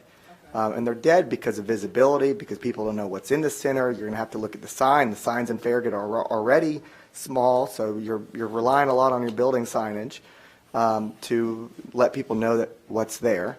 And you also have to attract retailers who have kind of herd mentality already, so to get them into a novel concept is hard enough. And to that point, to get a grocery store to go along with the amount of green space that we have in that parking lot is a feat. And so at some point, we have to throw our hands up and say, this is the best, we're about the near best concept that we can do without reinventing the wheel and risking it all to see if it makes sense. And to Louise's point, to reiterate, I mean, we're not trying to be extortionist here, but at the same time, we're downzoning this front side of this property, PCD, from C1, that we could have a grocery store with a massive parking lot. And at some point, the challenges of working this out, and we've been here for about 5-6 months now, and it's been give and take, and we've enjoyed this process. And I think the product that we've come to today is much better than it was 2 months ago, and the process has vetted itself out to a good, solid plan. But at some point, we have to start moving forward with a concept plan and get these kind of small connector items ironed out as we go forward with the actual site plan development and the site plan approval. But we have certain deadlines that we have to meet, and we have to move forward. We have to be buying land at some point in time, and this could drag out on these specific ideas, could drag out for another 5 months, and without really making much of a large impact on the actual center. And I think the product that we have in front of you today is a product that we can move a little bit on, but the big concept piece is it's such a small site. The second you turn those buildings, even accepting the fact about visibility and retail viability, but it impacts every single parking stall, every single topography issues, and he can speak more to that, but it is, Gee, there's a lot going I'll on. interrupt you here Yes, ma'am. because I didn't want to belabor the point. Yes, ma'am. I was the one last time that made the comment about all the massive parking lot. And I think you've done a wonderful job trying to curtail the look of all that vacant space. And I was just taking it, Louise's, a step further by thinking, oh, gee, how nice it would be to have those parking spaces on the back side of those and those shops facing each other, and a large enough area there to have like summer concerts there and maybe little farmers market areas and that kind of thing, that might draw people to those retail shops, really. I think there is a lot of... if you've got reasons why that can't be done, I appreciate it. I think there is a lot of opportunity in other green spaces in that in the development that could be used for public gathering spaces of that kind. Okay. And I think I think we're excited about this product right here and what we've been able to work through. And I think I think Market Square. I hear Market Square, but I don't like Market Square personally. I'm not I like the old city. I like Gay Street, and so I think a lot of it is I guess personal preference for that sort of thing. And I think to create a Market Square here is going to be difficult given all the reasons we've mentioned. And I just think that I understand, and I appreciate what you're saying. I own an Anytime Fitness. I have a building. I need my sign out there. People know who we are, where we are. They drive by. They see it. I get that we're trying to do a mixed use kind of walkable thing on an arterial road where people go by 60 miles per hour. So we have our limitations, and I appreciate that. It's always good to hash things out. It doesn't hurt to have a conversation and say why you need to do this or why we can't do this.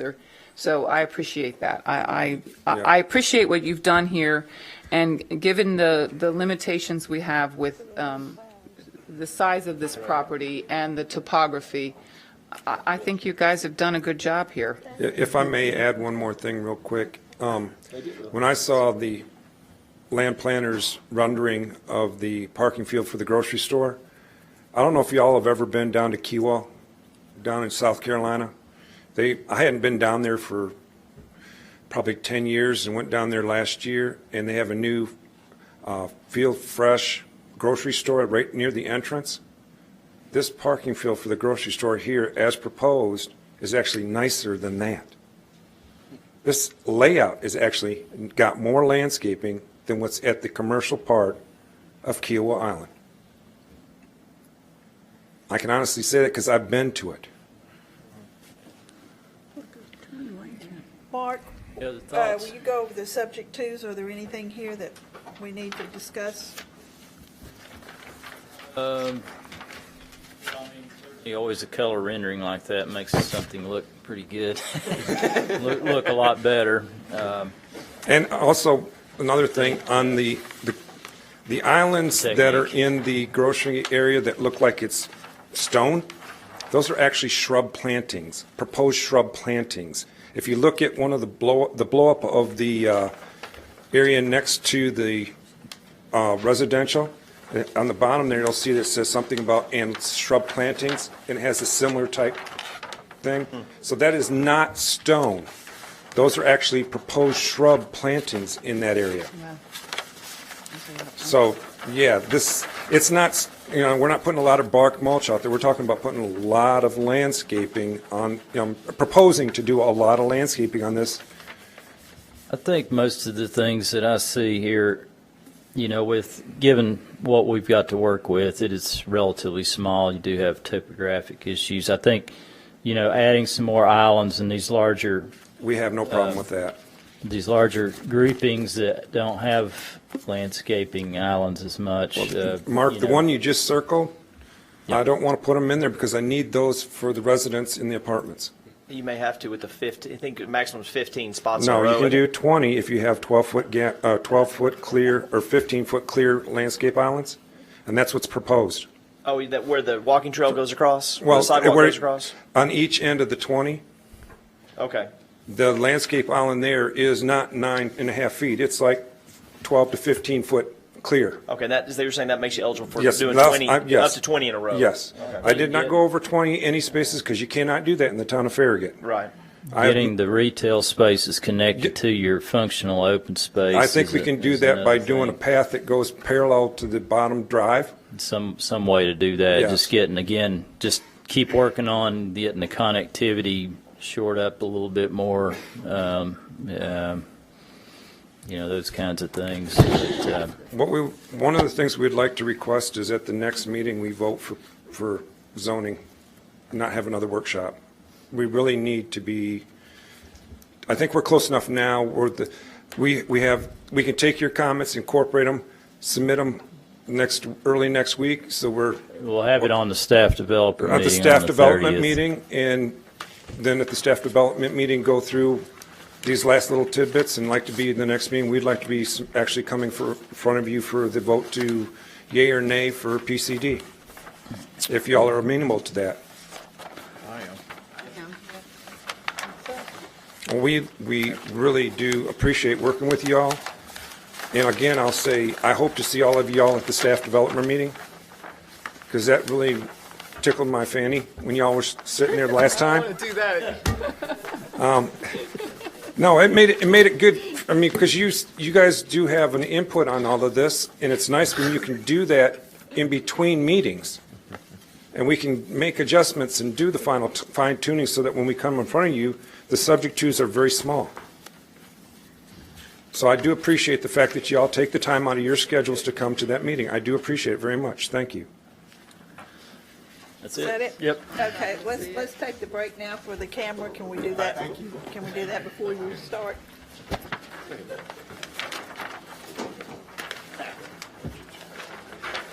That clock has still not been adjusted for daylight savings. What's going on at the?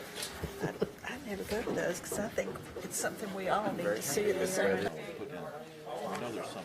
But we did talk about Union Road some in the rezoning of the Ivy property. You know, and that's, you know, what comes first is the chicken or the egg is what's challenging with that. For a week. You got me? Anybody here know? Yes. Got two that came to visit us this weekend, along with their mom and dad. And I still haven't done all the dishes from the weekend or cleaned up the house.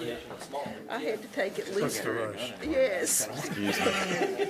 On Monday and Tuesday after they have been here, they're 6 and 4, and then there's 2 here in town, boys, are 6 and 3. I know what you're talking about. Okay. I want to call the meeting back to order, please. Tuesday did nothing, just sit on the couch. Actually, looks a lot better. That makes more sense with that. Yeah, it's better. It's easier. When I opened it, I was very confused. I was like, "This is a funny color to pick."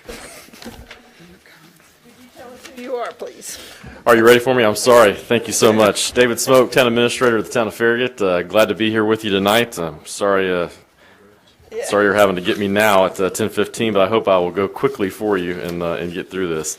As part of the town's budget process, we go through and approve a capital investment program. It's a 5-year program that basically gives us all of our major projects.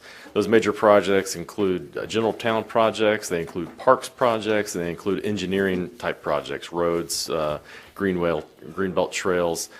We've got different park activities, and we're going to go through all those tonight. The things that we budget for are actually in the FY18 budget, which starts July 1st and goes through June 30th. The rest of the projects are all planned for, but it's just a matter of whether we have funding or not and how those things will go. So you'll see a balanced approach in different areas, but it's something that the Planning Commission, we need your approval of the CIP to send to the Board of Mayor and Aldermen as they're going through the budget process. We have had 2 workshops with the Board of Mayor and Aldermen to talk about this, so we have been able to get a lot of input from them in creating this CIP that you have before you tonight. So the first thing that we're going to talk about is land acquisition. We budget $500,000 each year to purchase land. Some of that money goes towards parks, will go in the future toward parks-related activities and finishing up McPhee Park specifically because of the cost of that project in future years. But we have that budget at $500,000 each year for the next 5 years. We'll go through all that. And then a project that we talked to the board about this year, and they wanted to make a priority, was putting in a greenway along Smith Road. It's about 2,600 feet of greenway there. But with Everett Road being completed last year, there's a lot of trails we've added there. The old Smith Road, we've also added we have a trail access there. So this is a natural access point to be able to get us now all the way basically from Everett Road down into Fox Run subdivision in that area, all the way out to Turkey Creek. So it's a real good connection if we can get that put in. So what we have planned is design for next year, right of way the year after that, and then construction in 2020. Also what we have is another greenway connection, and this is going to go for a culvert underneath Kingston Pike, right next to Kroger and going north-south over to the property that we talked about tonight, the Craig Allen property. This is a culvert project, so basically we'd be going underneath the current culvert there that we have. It's a $300,000 project, and that gives you a sense for what we're looking at. The idea would be to build an elevated kind of walkway through that area, and I think you can see there's actually a bit more clearance than you probably think looking at that first picture. There's a couple of people, and we think we've got plenty of room there to put that through. So again, that's going to be a greenway connection underneath Kingston Pike to make it safer for pedestrians. We also have the town, as you know, purchased the property at the northwest corner of Kingston Pike and Campbell Station called the Campbell Station Inn. A few years ago. We are now looking at master planning for that project. This year we have money to renovate the home on the outside of the home and one of the rooms inside. This money is going to go towards the actual master plan and build out of the park area. The majority of the parking, not all the parking, the roadways that will connect through our site and into Village Green Shopping Center as well. The only thing it would not include is the other building that you see to the north or to the upper part of your screen. So with that, we've got $2 million planned for design, engineering, and construction of that project here this year. We also have quite a few ADA compliant things that we have to fix around town. You can see in just some of the pictures of what a non-ADA compliant section would be, with the curb protruding there into the walkway. So we need to do many improvements throughout town. It's a mandate that we have by the federal government and the state. So we've budgeted $50,000 a year each year, and we have a specific project in FY 2020 is why you see zero there that we're going to spend a lot more money on regarding some restroom facilities. So, but those are all going towards making these fixes that we have around town. With our parks projects, our biggest park project that we've got, and we've had it on the books for several years, is to complete McPhee Park expansion. We have roughly $350,000 planned for next year for design and engineering, and then approximately $3 million for construction. And that's going to be a phased approach. We'll look at phase 1, or excuse me, I guess it would be technically phase 3, and possibly phase 4 in FY 21 and 22. We actually are going through a new master plan. This is an old one that you see before you now. We're going through that process right now, and we'll have some public comment in a workshop with the Board of Mayor and Aldermen next week to discuss this. One of the other things we have for a maintenance project is to resurface the playground at McPhee Park. There's quite a few tiles that you can see there need to be replaced, and so we're going to replace the entire surface area that you see tiles on with a different surface. So that's, again, a safety project for us, and one that we need to get done this next year, and that's approximately $75,000. Finally, we have our engineering projects. Our engineering projects, first one is included at Watt Road and Kingston Pike. This is an ongoing project for us, but typically we're getting help with this from TDOT. And because of that, many times when TDOT gets through with the project, it may take them some time to actually finalize all the paperwork, and then we may get a bill back later on down the road. So we budgeted $50,000 this next year in order to make sure we've got enough money in case TDOT comes back and requests money after the bids go through. Kingston Pike Sidewalk at Willow Creek is another ongoing project for us. We're right now just almost 100% design complete on that. Right of way, we're trying to also get complete at the same time. So this is an 80-20 split with the state of Tennessee, and this next year is going to be construction, and that 20% cost for us, the town, is $220,000, and that'll connect all the way from Virtue Road all the way to where the sidewalk ends now, heading there in front of Willow Creek Golf Course. About 1,820 feet of sidewalk there. Another road project we've talked a lot about, including tonight, is Union Road. We're talking about almost 4,400 feet of road that needs to be improved.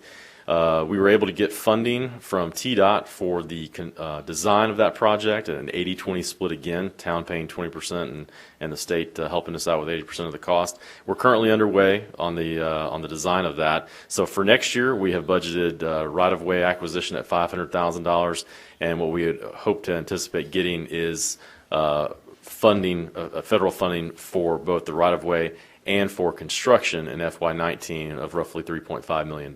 So again, a big project for the town, and one that we hope we'll continue to get funding for, and we can move that project forward.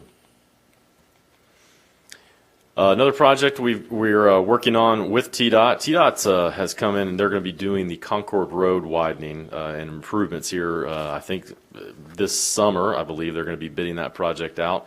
And so you'll probably be seeing construction sometime this fall.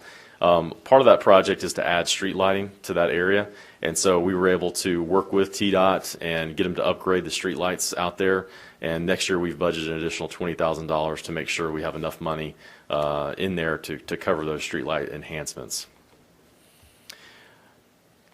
Don't get sick watching that picture, but overall we're looking at some signal system upgrades for our what we call CMAC funding. This is 100% funded from TDOT. We're very thankful for the funding we got for this. But basically, over the next 3 years, we're going to be doing some design and construction. All of the interchanges that we have, all of the signals, if they have wooden or string poles, will be mast arms now. All of the guts of the boxes will be changed out, and will be going to radar instead of the loops and the video monitoring that we have at various places. Just a more reliable system. So over the next 3 years, we'll be working on that, and thankfully, again, this is 100% funded from TDOT. Another project that we have discussed a lot with the Board of Mayor and Aldermen over this past year is Virtue Road. And Virtue Road's a pretty lengthy piece of road. What we're looking at is a different phasing of Virtue Road. So the first phase would be from Kingston Pike, with the area just south of Kingston Pike where it is improved, all the way down to right around the curve area past the Harville property. That phase 1, as you can see there on the screen. And then we've got phase 2, which would get through the kind of curvy area down to Turkey Creek Road. And then eventually, phase 3 would go all the way down to Boyd Station Road. So what we're looking at is phase 1. For next year would be design of phase 1. This would be a town-wide project, or excuse me, a town-only project. So we're right at $425,000 in cost for design. Sorry, maybe a little more than that. No, for phase 1, yeah, $425,000 for phase 1. And finally, just all of our 5-year projects lumped into together. You can see we're doing some ADA improvements throughout the next 5 years. Our over general government projects overall are at $6.1 million. For our park projects, again, the biggest one is McPhee Park expansion. We'll be doing some things out at Anchor Park as well in future years. But again, total park projects are right at $6.9 million. And then overall engineering projects for all of our road improvements and signal improvements are right at $11.3 million over the next 5 years. So just for FY18, we're looking at roughly $4.8 million in expenditures. We'll get some money back in grants. And so overall, we're looking at $3.8 million that the town will be spending out of our general fund, out of our CIP fund, to pay for these projects. So with that, I will be happy to try to answer any questions that the Planning Commission may have. I didn't see the 20% of the Design. improvements for Union Road programmed in there. They're programmed in for design this year, and we're working on that. We have to get approval from TDOT, or from TPO, which is our Transportation Planning Organization, and I do not believe, Daryl, have we received that yet? Final approval? I think they're just about to approve. You could ask if it's part of the Virtue Road project. I think we feel pretty confident we're going to get funding at 80/20. Yeah, I think we feel pretty comfortable. So in our budget, it is in there at 80/20. Yes. I just have we're going to develop the park on the corner of Kingston Road and Kingston Pike and Campbell Station Road. And it's kind of put me on a path of thinking of, in a bigger picture. I've said it many times. If we can't figure out how to slow down vehicles on Kingston Pike and make that area in the center of our town more walkable, we will never have a town center develop, I don't think. I think that is so important to developers don't believe that we want to be walkable. I spoke to the Ian, I think Moffitt, the realtor for the Texaco station, and he indicated to me, I said, what's the problem? And he said, they don't believe that you're walkable. And we aren't. We aren't walkable on Kingston Pike in the heart of our town. And it made me realize there are certain things that we can control, and there's certain things we can't. We can't get someone to come into Texaco. We can't make three businesses come into so that the Silver Spoons can get redeveloped. We can't do that. What we do control are our roads to a certain extent. And I think we need to have, at some time over the next year, we're going to have a community conversation Do we want to finish our parks, or do we want to do something with our downtown area? But we're going to have a discussion, I think, with the community involved, the bigger community, and see where our community lies on this idea, because we need to do something. And if we're going to do something to Kingston Pike, we're going to need a lot of community buy-in to do it. So I'm just putting that out there for you all to know. That's kind of where I'm thinking. We've been watching this for so long and thinking, well, we'd like to get a town center. But we need to make the atmosphere conducive for that to actually come in, I think. Similar to the change of Cumberland Avenue, because I mean that is Kingston Pike from Yeah. just a thoroughfare to a definitely more walkable now. Yeah. That's a Tennessee highway. I mean, TDOT somehow allowed the road diet there. I mean, would a road diet ever even be approved here, you think? You generally don't apply a road diet with the kind of traffic counts that you have through this section of Kingston Pike. Or where the traffic In fact, counts. Cumberland Avenue was probably one of the highest traffic count roads that I'm aware of in the nation where they applied a road diet. You know what would be interesting is Almost positive. if we could ever get a connector from like Municipal Center all the way over to Jamestown, and to do the other connector on the project tonight, and you give people an alternative to be able to go other than going through that intersection. You wonder what that intersection really could look like and still be functional. I totally agree with what Louise's idea, what she's thinking. It's, how you go about doing that with the current context. It would be a real Louise, the park you're talking about, the Be a real Russell, challenge. the Russell Yeah. property, turning that into a real community amenity. Yeah. Okay. I think that's the idea when we were talking about it, was we can control that. We own that. Why, we may as well, at least, we have 3 basically dead corners there. At least we can put something on our corner that makes a statement. That's the heart of our town, Kingston Pike and Campbell Station Road. And it's just in a sad situation right now. And it's just very disheartening to continue to see it just. We have to be very purposeful as a community. We have to decide, what do we want to do, and then make those decisions and move along. So that's kind of where I am. If you can't narrow the width of the road, then I think we need to look at creative ways of getting people to where they're more comfortable crossing Kingston Pike and Campbell Station Road, because essentially our town is divided into 4 quadrants, and it's separated by Kingston Pike and Campbell Station Road, because most people, even me, a runner, I'm not totally comfortable trying to cross Kingston Pike. Well, it's 6 lanes. Very intimidating. Yeah. And, I mean, we do have a project on the CIP where we're going through the culvert, and that's certainly creative ways of trying to figure out a safer crossing, and I think that's a good thing. But I think we really need to think about how we're going to slow it down. How are we going to, I mean, I don't know. That might be pie in the sky, but it's certainly something we need to talk about. I mean, this is a conversation we could have for hours, and it's getting late. Yeah. But it'd be interesting at some point, maybe at a future meeting, to see some ideas of what we could do to handle the volume of traffic and try to slow traffic down through there and try to make it an interesting intersection versus, it's almost like an industrial intersection right now where there's nothing to look at, and you're trying to get from point A to point B. Yeah.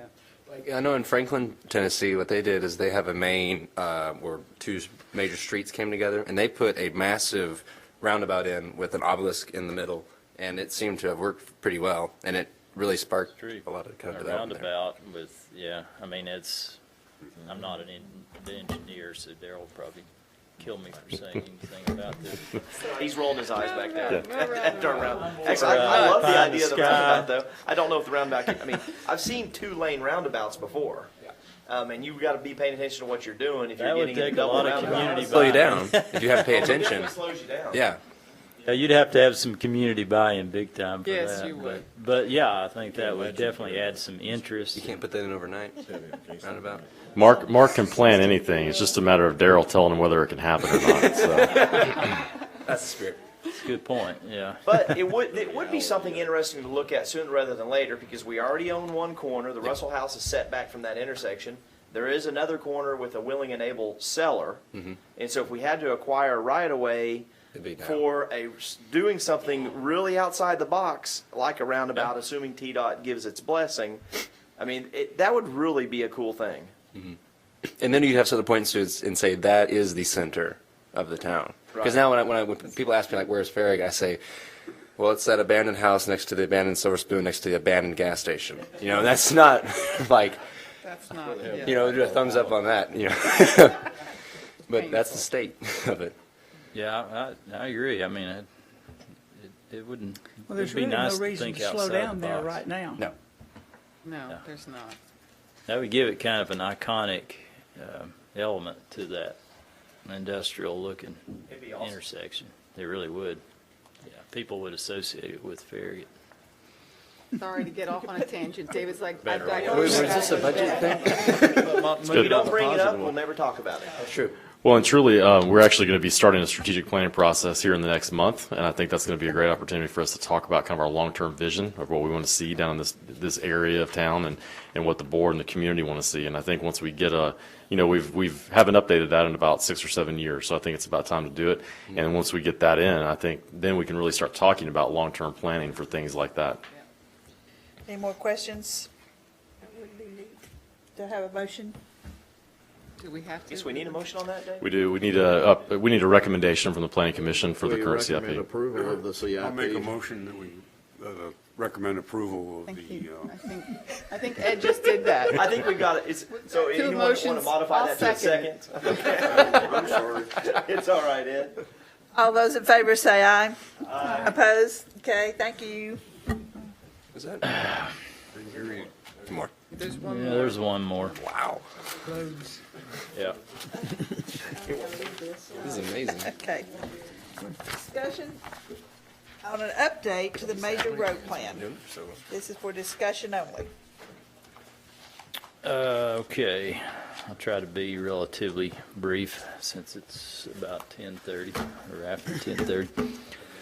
The major road plan, just real quickly, we haven't updated it since 2010. It's a legal document. It's something that gets recorded as part of an ordinance. It's required if you have, as part of your general plan under Tennessee Code annotated. And periodically, communities should revisit their major road plan just to make sure it's still consistent with how the roads are functioning and what your vision of the roads are. We've had a lot of changes to our transportation infrastructure since 2010.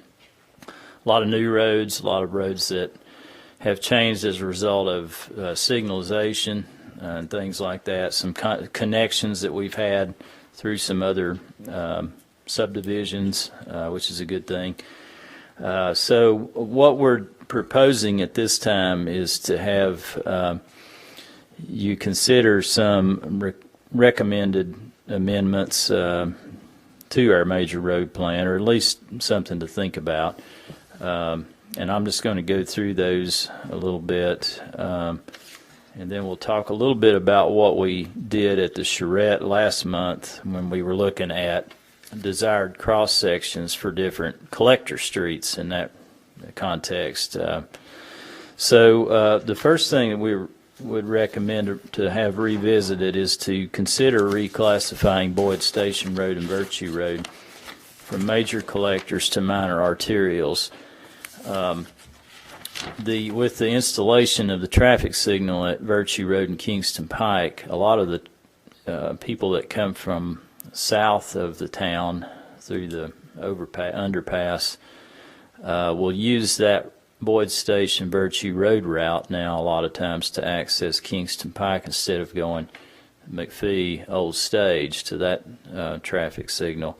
McPhee and Old Stage from McPhee Old Stage Road from McPhee to Kingston Pike has been a minor arterial for a number of years, and we feel that actually Boyd Station Road and Virtue Road now probably function more like a minor arterial as opposed to a major collector. There is some practical considerations to changing that classification, it would increase the required right-of-way from 60 to 80 feet. So that's something that the town needs to give consideration to, because that'd be more right-of-way would have to be acquired as part of road improvements.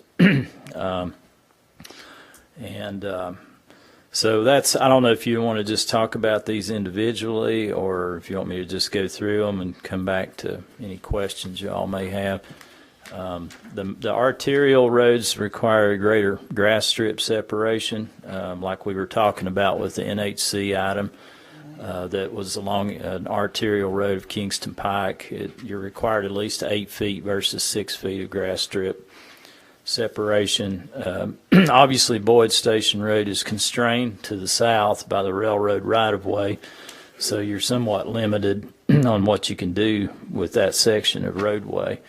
But we were just looking at how the road really is functioning purely, and it is probably almost more of a minor arterial at this point. The second change that we're wanting to look at, and that's it goes to right there. Yeah. Oh, yeah. The second thing to look at was to reclassify the connecting streets that essentially go through Briarstone to Midhurst Drive, now that we've got that connection at Dunlin in the Briarstone subdivision. That corridor actually now functions as a local collector instead of local streets, because you have local streets that are coming into this local collector, and it's taking you from a major collector, Turkey Creek Road, to another local collector, Midhurst Drive. Midhurst Drive, part of East Kingsgate and Peterson Road, are all classified as minor collectors. So that's really how this section is probably functioning now with that connection. It doesn't really change anything substantively. The right-of-way is still the same. It's a 50-foot right-of-way. It's just an update in how it's functioning. The next thing we were looking at, let me just go back to the major road plan map, was reclassifying the section of Concord Road that is north of where South Campbell Station Road comes into Concord Road to Kingston Pike, to change that from a major arterial to either a minor arterial or a major collector with the improvement of South Campbell Station Road. That section of Concord Road is probably should be downgraded from a major arterial to at least a minor arterial. The next one is this is kind of an iffy one, this missing section of Kingston Pike from the town limit to level road. It's really not shown on the current major road plan because the town doesn't have control of the right-of-way at that point of Kingston Pike. But classifying it and showing it as a major arterial is consistent with how it's classified in the county. And really how the road functions and what it should be. And I think it's more clear, since we do have development that occurs on the north side of that, to just go ahead and show that as a major arterial to the town limit. The next one is to reclassify Jamestown Boulevard from a local collector to a minor arterial. That's a pretty substantial jump, but as we've talked about tonight, and as Darrell pointed out, with if Mayor Ford's property ever developed, Jamestown Boulevard would function as certainly an arterial, probably just a minor arterial, potentially major arterial at some point. Our major road plan is a visionary document as well as a document that shows how roads are currently functioning, so I think we need to upgrade Jamestown Boulevard to the minor arterial to reflect what could happen in the future. Reclassifying Grigsby Chapel Road and Smith Road from Kingston Pike to Fretz Road from a major collector to a minor arterial. That is, in our opinion, how that section of roadway functions. You have collector streets that dump into that section. You got Boring Road, East Foxden, Smith Road West, all those, you come into that corridor.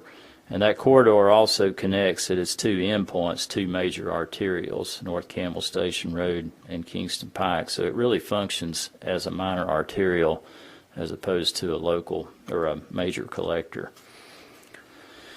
The last two are just some administrative things. Removing the west side of Campbell Lakes Drive as a future road. We've kind of talked about this and with some rezoning requests we've had a year or two ago.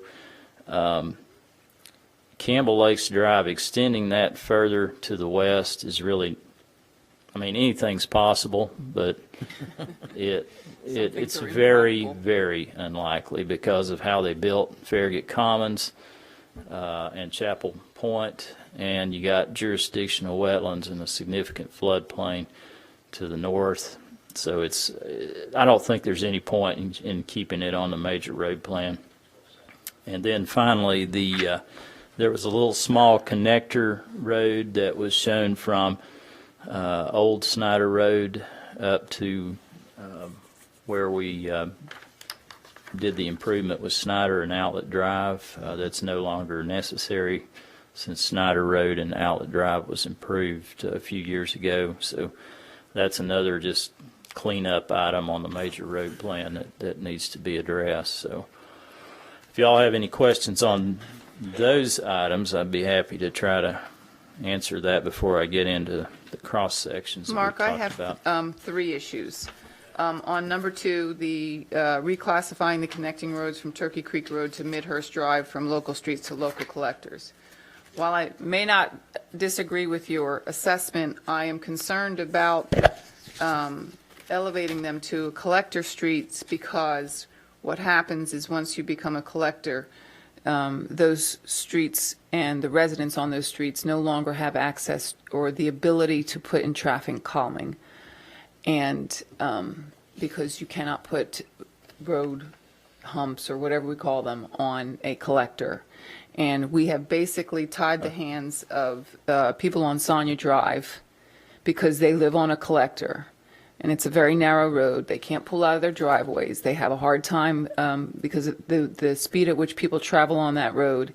And we don't have any practical way to address that issue for them, because we don't, right now our policy is you're not allowed to put.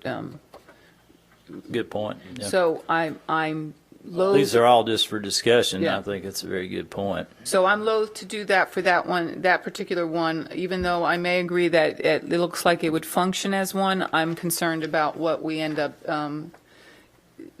doing to them. Reclassifying Jamestown Boulevard, I get that. I wonder if it's, does that get us anything? Does it do anything for us? We're going to, obviously, the right of way is going to increase. Could potentially help you with funding. Okay. That's what I was thinking. So the other one I would have concerns about, I know it's because of just the classification of the Grigsby Chapel and Smith Road.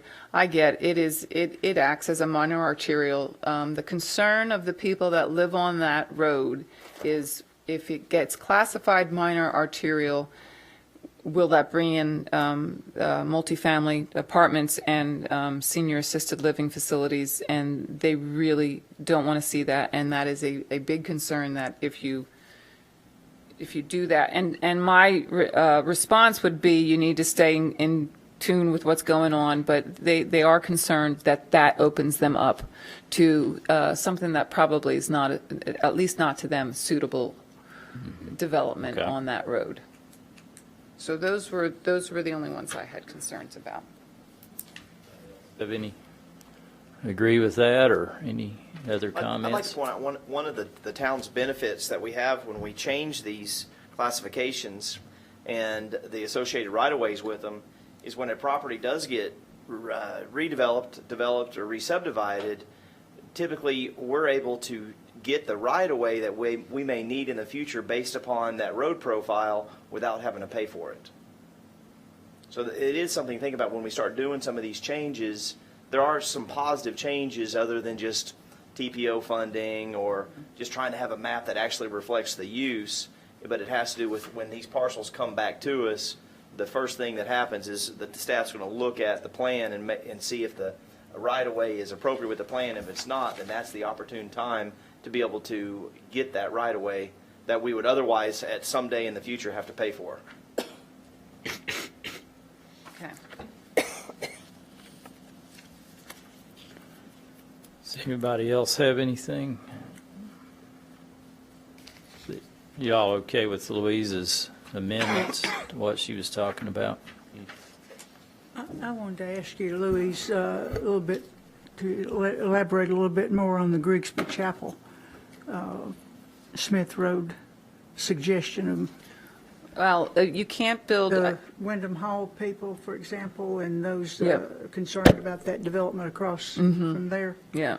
Well, that section's already labeled arterial, is it not? From Fretz Road to Kingston Pike, or Fretz Road to Campbell Campbell Station Yeah, it's is minor already arterial. Yep, minor that's right. arterial. Yep. So that's been there. So then what else is down through there that you're talking about then? I didn't really think about that way. There's some infill parcels. There's not any really big tracks, and now that the horn You're track you're is- right. I don't think. The only other one that I can think of is the one that's going to be Senior living developed facility, next yeah, to us. yeah. Where Next the to Waverly senior Court, living, and yeah. it's already scheduled. You're right. I was thinking more in the theory of it. Okay, that you've got a point there. I think as much as we'd like to think that it doesn't have to be addressed, there's going to become a day when Grigsby Chapel has got to be addressed again. There is, and hopefully it's not for 20 or 30 years, because I don't want to. We'll all have moved out by then. The assisted We'll living. be at NHC, so. At any rate, but I do, as much as possible, I understand the speed hump thing. I hadn't really thought about the speed humps not being allowed on a collector, but being allowed on a local. But as for much as possible, I'd really like for the road classification to reflect the actual way that it's used today, Yeah, and the way I don't we kind of see disagree. it trending in the future. Yeah. I don't. Well, disagree maybe with you that. could apply the traffic calming to a local collector. I mean, that might be something to think about. Until we change that, and I would like to. I think that's something we need to look at. To me, between a local collector and a And major collector, a pretty big difference, really. Right. And until we find another way to do affordable traffic calming, right now those speed humps are the most affordable way to get them in quick and without a lot of headache and without a lot of money. Yeah. Alderman Williams, did you? Can't do it. You're right. Ron, did you want to talk? Pretty rare. No? Okay. I just had you down for number 11. I didn't know. Okay. Mark, on Concord Road going to a major collector, I guess, on the map, and you said major collector or minor arterial. Is it also coming to your thinking relative to the constraints of the cemetery on both sides of the road being already I think that's part of it, yeah. Part of it as well. Yeah. Cemeteries don't draw a lot of business or. It's just, yeah, you're not going to be doing anything with that, Except you probably. have that corner lot. I live on Concord Road, and it definitely has less traffic than it did before the Campbell Station extension was built. And so It from a probably- purely traffic standpoint, it is a lower intensity use than it used to be. Yeah, it's probably a minor arterial to me. Yeah, it's just between the 80 I don't foot think it's right-of-way a and the 60 major foot. collector. And I'd probably downgrade it from a major arterial to a minor arterial if it were me. I mostly go down there just for the scenic. It definitely does function as an arterial, because if you're down, let's say North Shore and Chodo, and you're trying to go eastbound on Yeah. to Lovell Road, they're going to Yeah. cut through Concord. So that Yeah. in by very definition is an arterial. Yeah. We can make that minor arterial, because I left it as either minor arterial or major collector. Well, the reason I asked about the cemetery is if you've only got, I don't know what the right-of-way is, what the width is between those two It's a cemeteries. 20-foot difference between a major arterial and Well, a I minor. understand that, but if it's already constrained to like 60, Oh, yeah. What are we gaining by saying 80? Yeah. It's really just upgrading it to how it's functioning. Certainly not what it is listed now. Right, no. I don't think we're going to relocate them. Anything else on the major road plan classifications? Real quick, from the exercise that we did last month, what we would like to do with the major road plan is have, as part of the ordinance that updates the major road plan, for the certain streets, it may just be collector streets, like what we looked at last month. We would like to have an adopted, desired complete street cross-section for different street sections, so that if you were pulled up the major road plan on the town's website and you click on Evans Road, it's going to tell you how it's classified, and it's also going to show you what the adopted complete street cross-section is for that road, so that the expectations are there for both the town, if we're developing, property owners, people that buy property on that road, they know what to expect. It's visual. It's very clear. So what we were trying to do last month was we showed you 8 different cross-sections to look at. And we were kind of surprised, Ashley and I, with the fact that you all only chose 2. 6 of them did receive no votes, 0 votes. And the 2 that you selected were this the cross-section B on the screen there, and that is that was actually chosen as the most desired cross-section for most of our collector streets. And it's a 12-foot multi-use trail on one side with I think it's a 10-foot planting strip, and then 12 or 11-foot travel lanes. These diagrams failed to show curb and gutter, so we're missing about 60 inches of width here that we'll need to take up somewhere. But then on the other side of the traveled lane, you have a 6-foot grass strip and an 8-foot sidewalk or another multi-use trail. So this was the cross-section that the Planning Commission at least felt like they would want to see on most of our collector streets. It was a unanimous choice for Allen Kirby, Dixon Road, Boring Road, Union Road West, which is what we're considering now. And it also received a majority of the votes for Boyd Station Road and Heron Road. So, and then the second cross-section that we looked at is pretty different from that first one.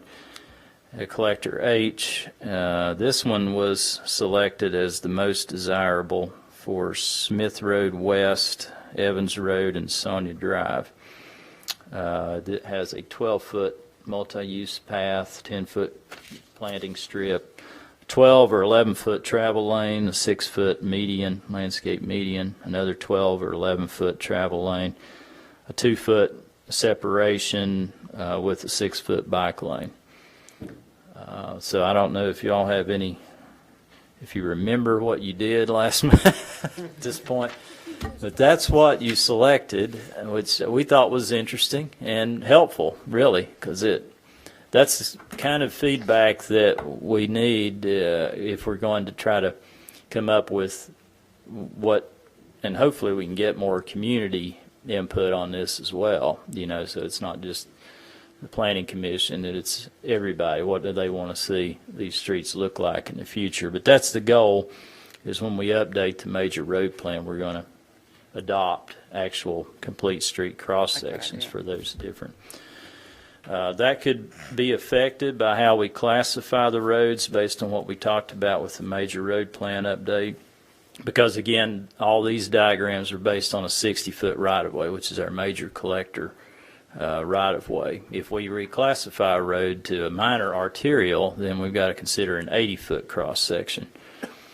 So that could change, like for Boyd Station or Virtue Road, if we end up, going with that.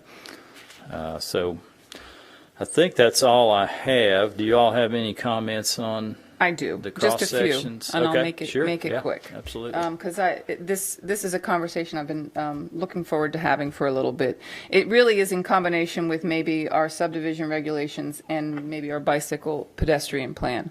Because some of the ideas I have probably belong in a policy statement more than in subdivision regulations. But I'd like to see as much as we can get into our subregs. We obviously have a speeding issue in Farragut. It's pervasive in our neighborhoods, on our collectors, and our arterials. Everybody drives fast everywhere. There's a range of issues, and I think it would be a good idea to have a range of lane widths in here. We don't necessarily have, not everything doesn't have to be 12-foot lanes. Depending upon the speed you're looking for, the amount of travel, the amount of cars on it, 10 to 12-foot lanes I think is reasonable. It gives us a little bit more flexibility. Like with this collector B, you could have a bigger than the 6-foot grass strip. You could have an 8-foot grass strip or 10-foot grass strip. That might be an opportunity to have trees on both sides, which also helps to slow down traffic. Let's see what else. I would love for us to start embracing context-sensitive design solutions, including traffic calming in the design of our streets. We did that in the neighborhood that we just approved the site plan off of Turkey Creek.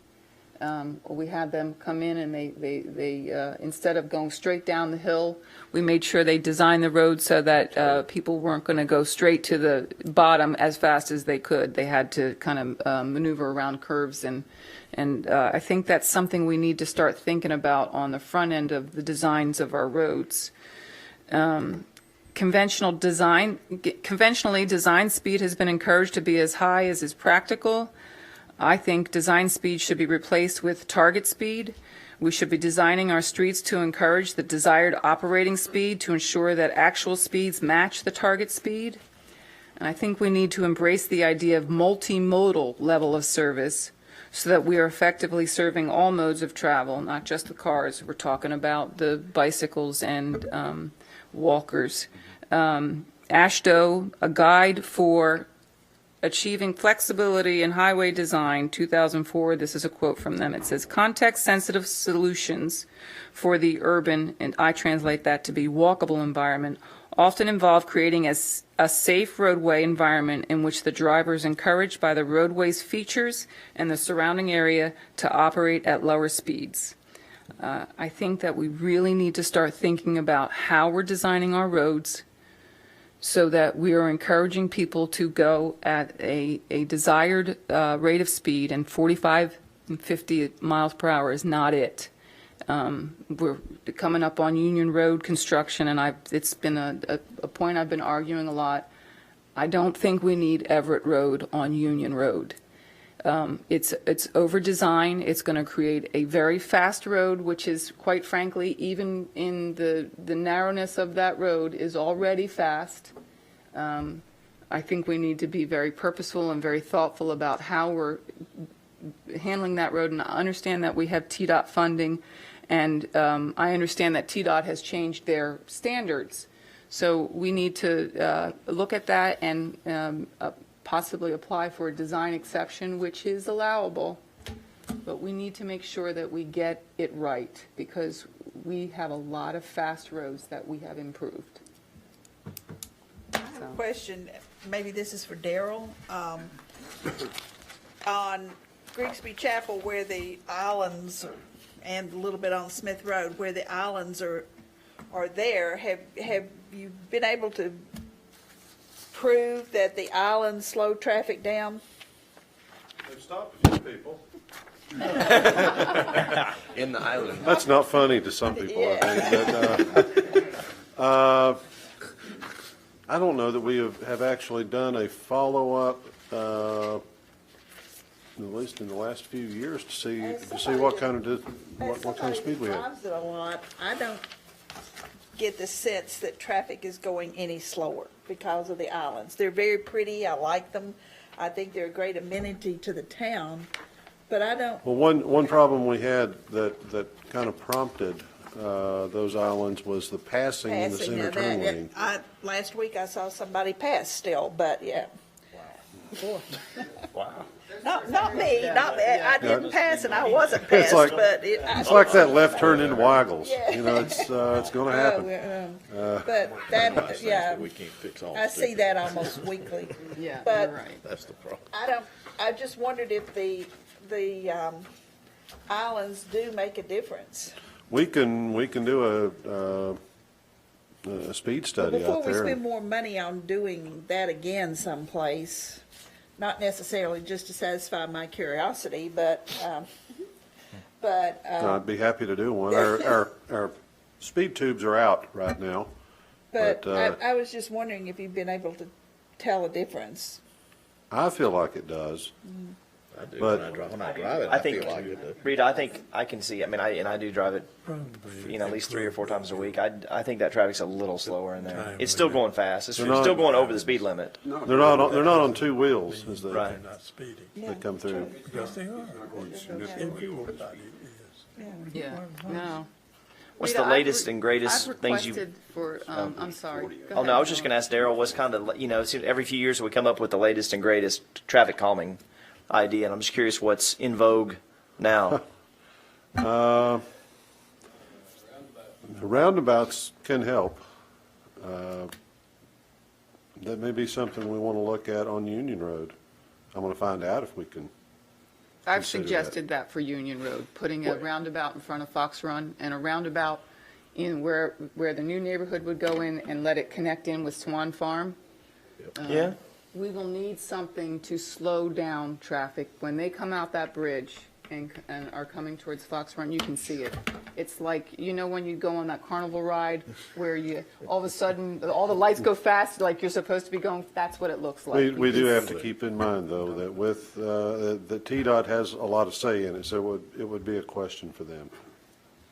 So, How far along are we in, one of the homeowners on Union Road asked me a question earlier about Union Road and Mr. Dean. How far along are we in the design process? I know we've initiated that process, but are you to the point where the town has any, can give any direction on design? They've been working on the surveys right now is all. Okay. There's nothing on alignment or anything like that. Mr. Dean was asking me who he would talk to, and I said, you need to go talk to the town engineer, Mr. Daryl Smith. So is that, in fact, would that be the appropriate person for him to talk Sure. to get, obviously it's premature, it sounds like right now. You don't have. Yes, sir, it is right now, but we're around. Okay. But I really don't have anything I could bring in right now. Right, no, I didn't think you did. But roundabouts, I think, are really cool, so it would be something that we ought to take a little closer look at. Sure.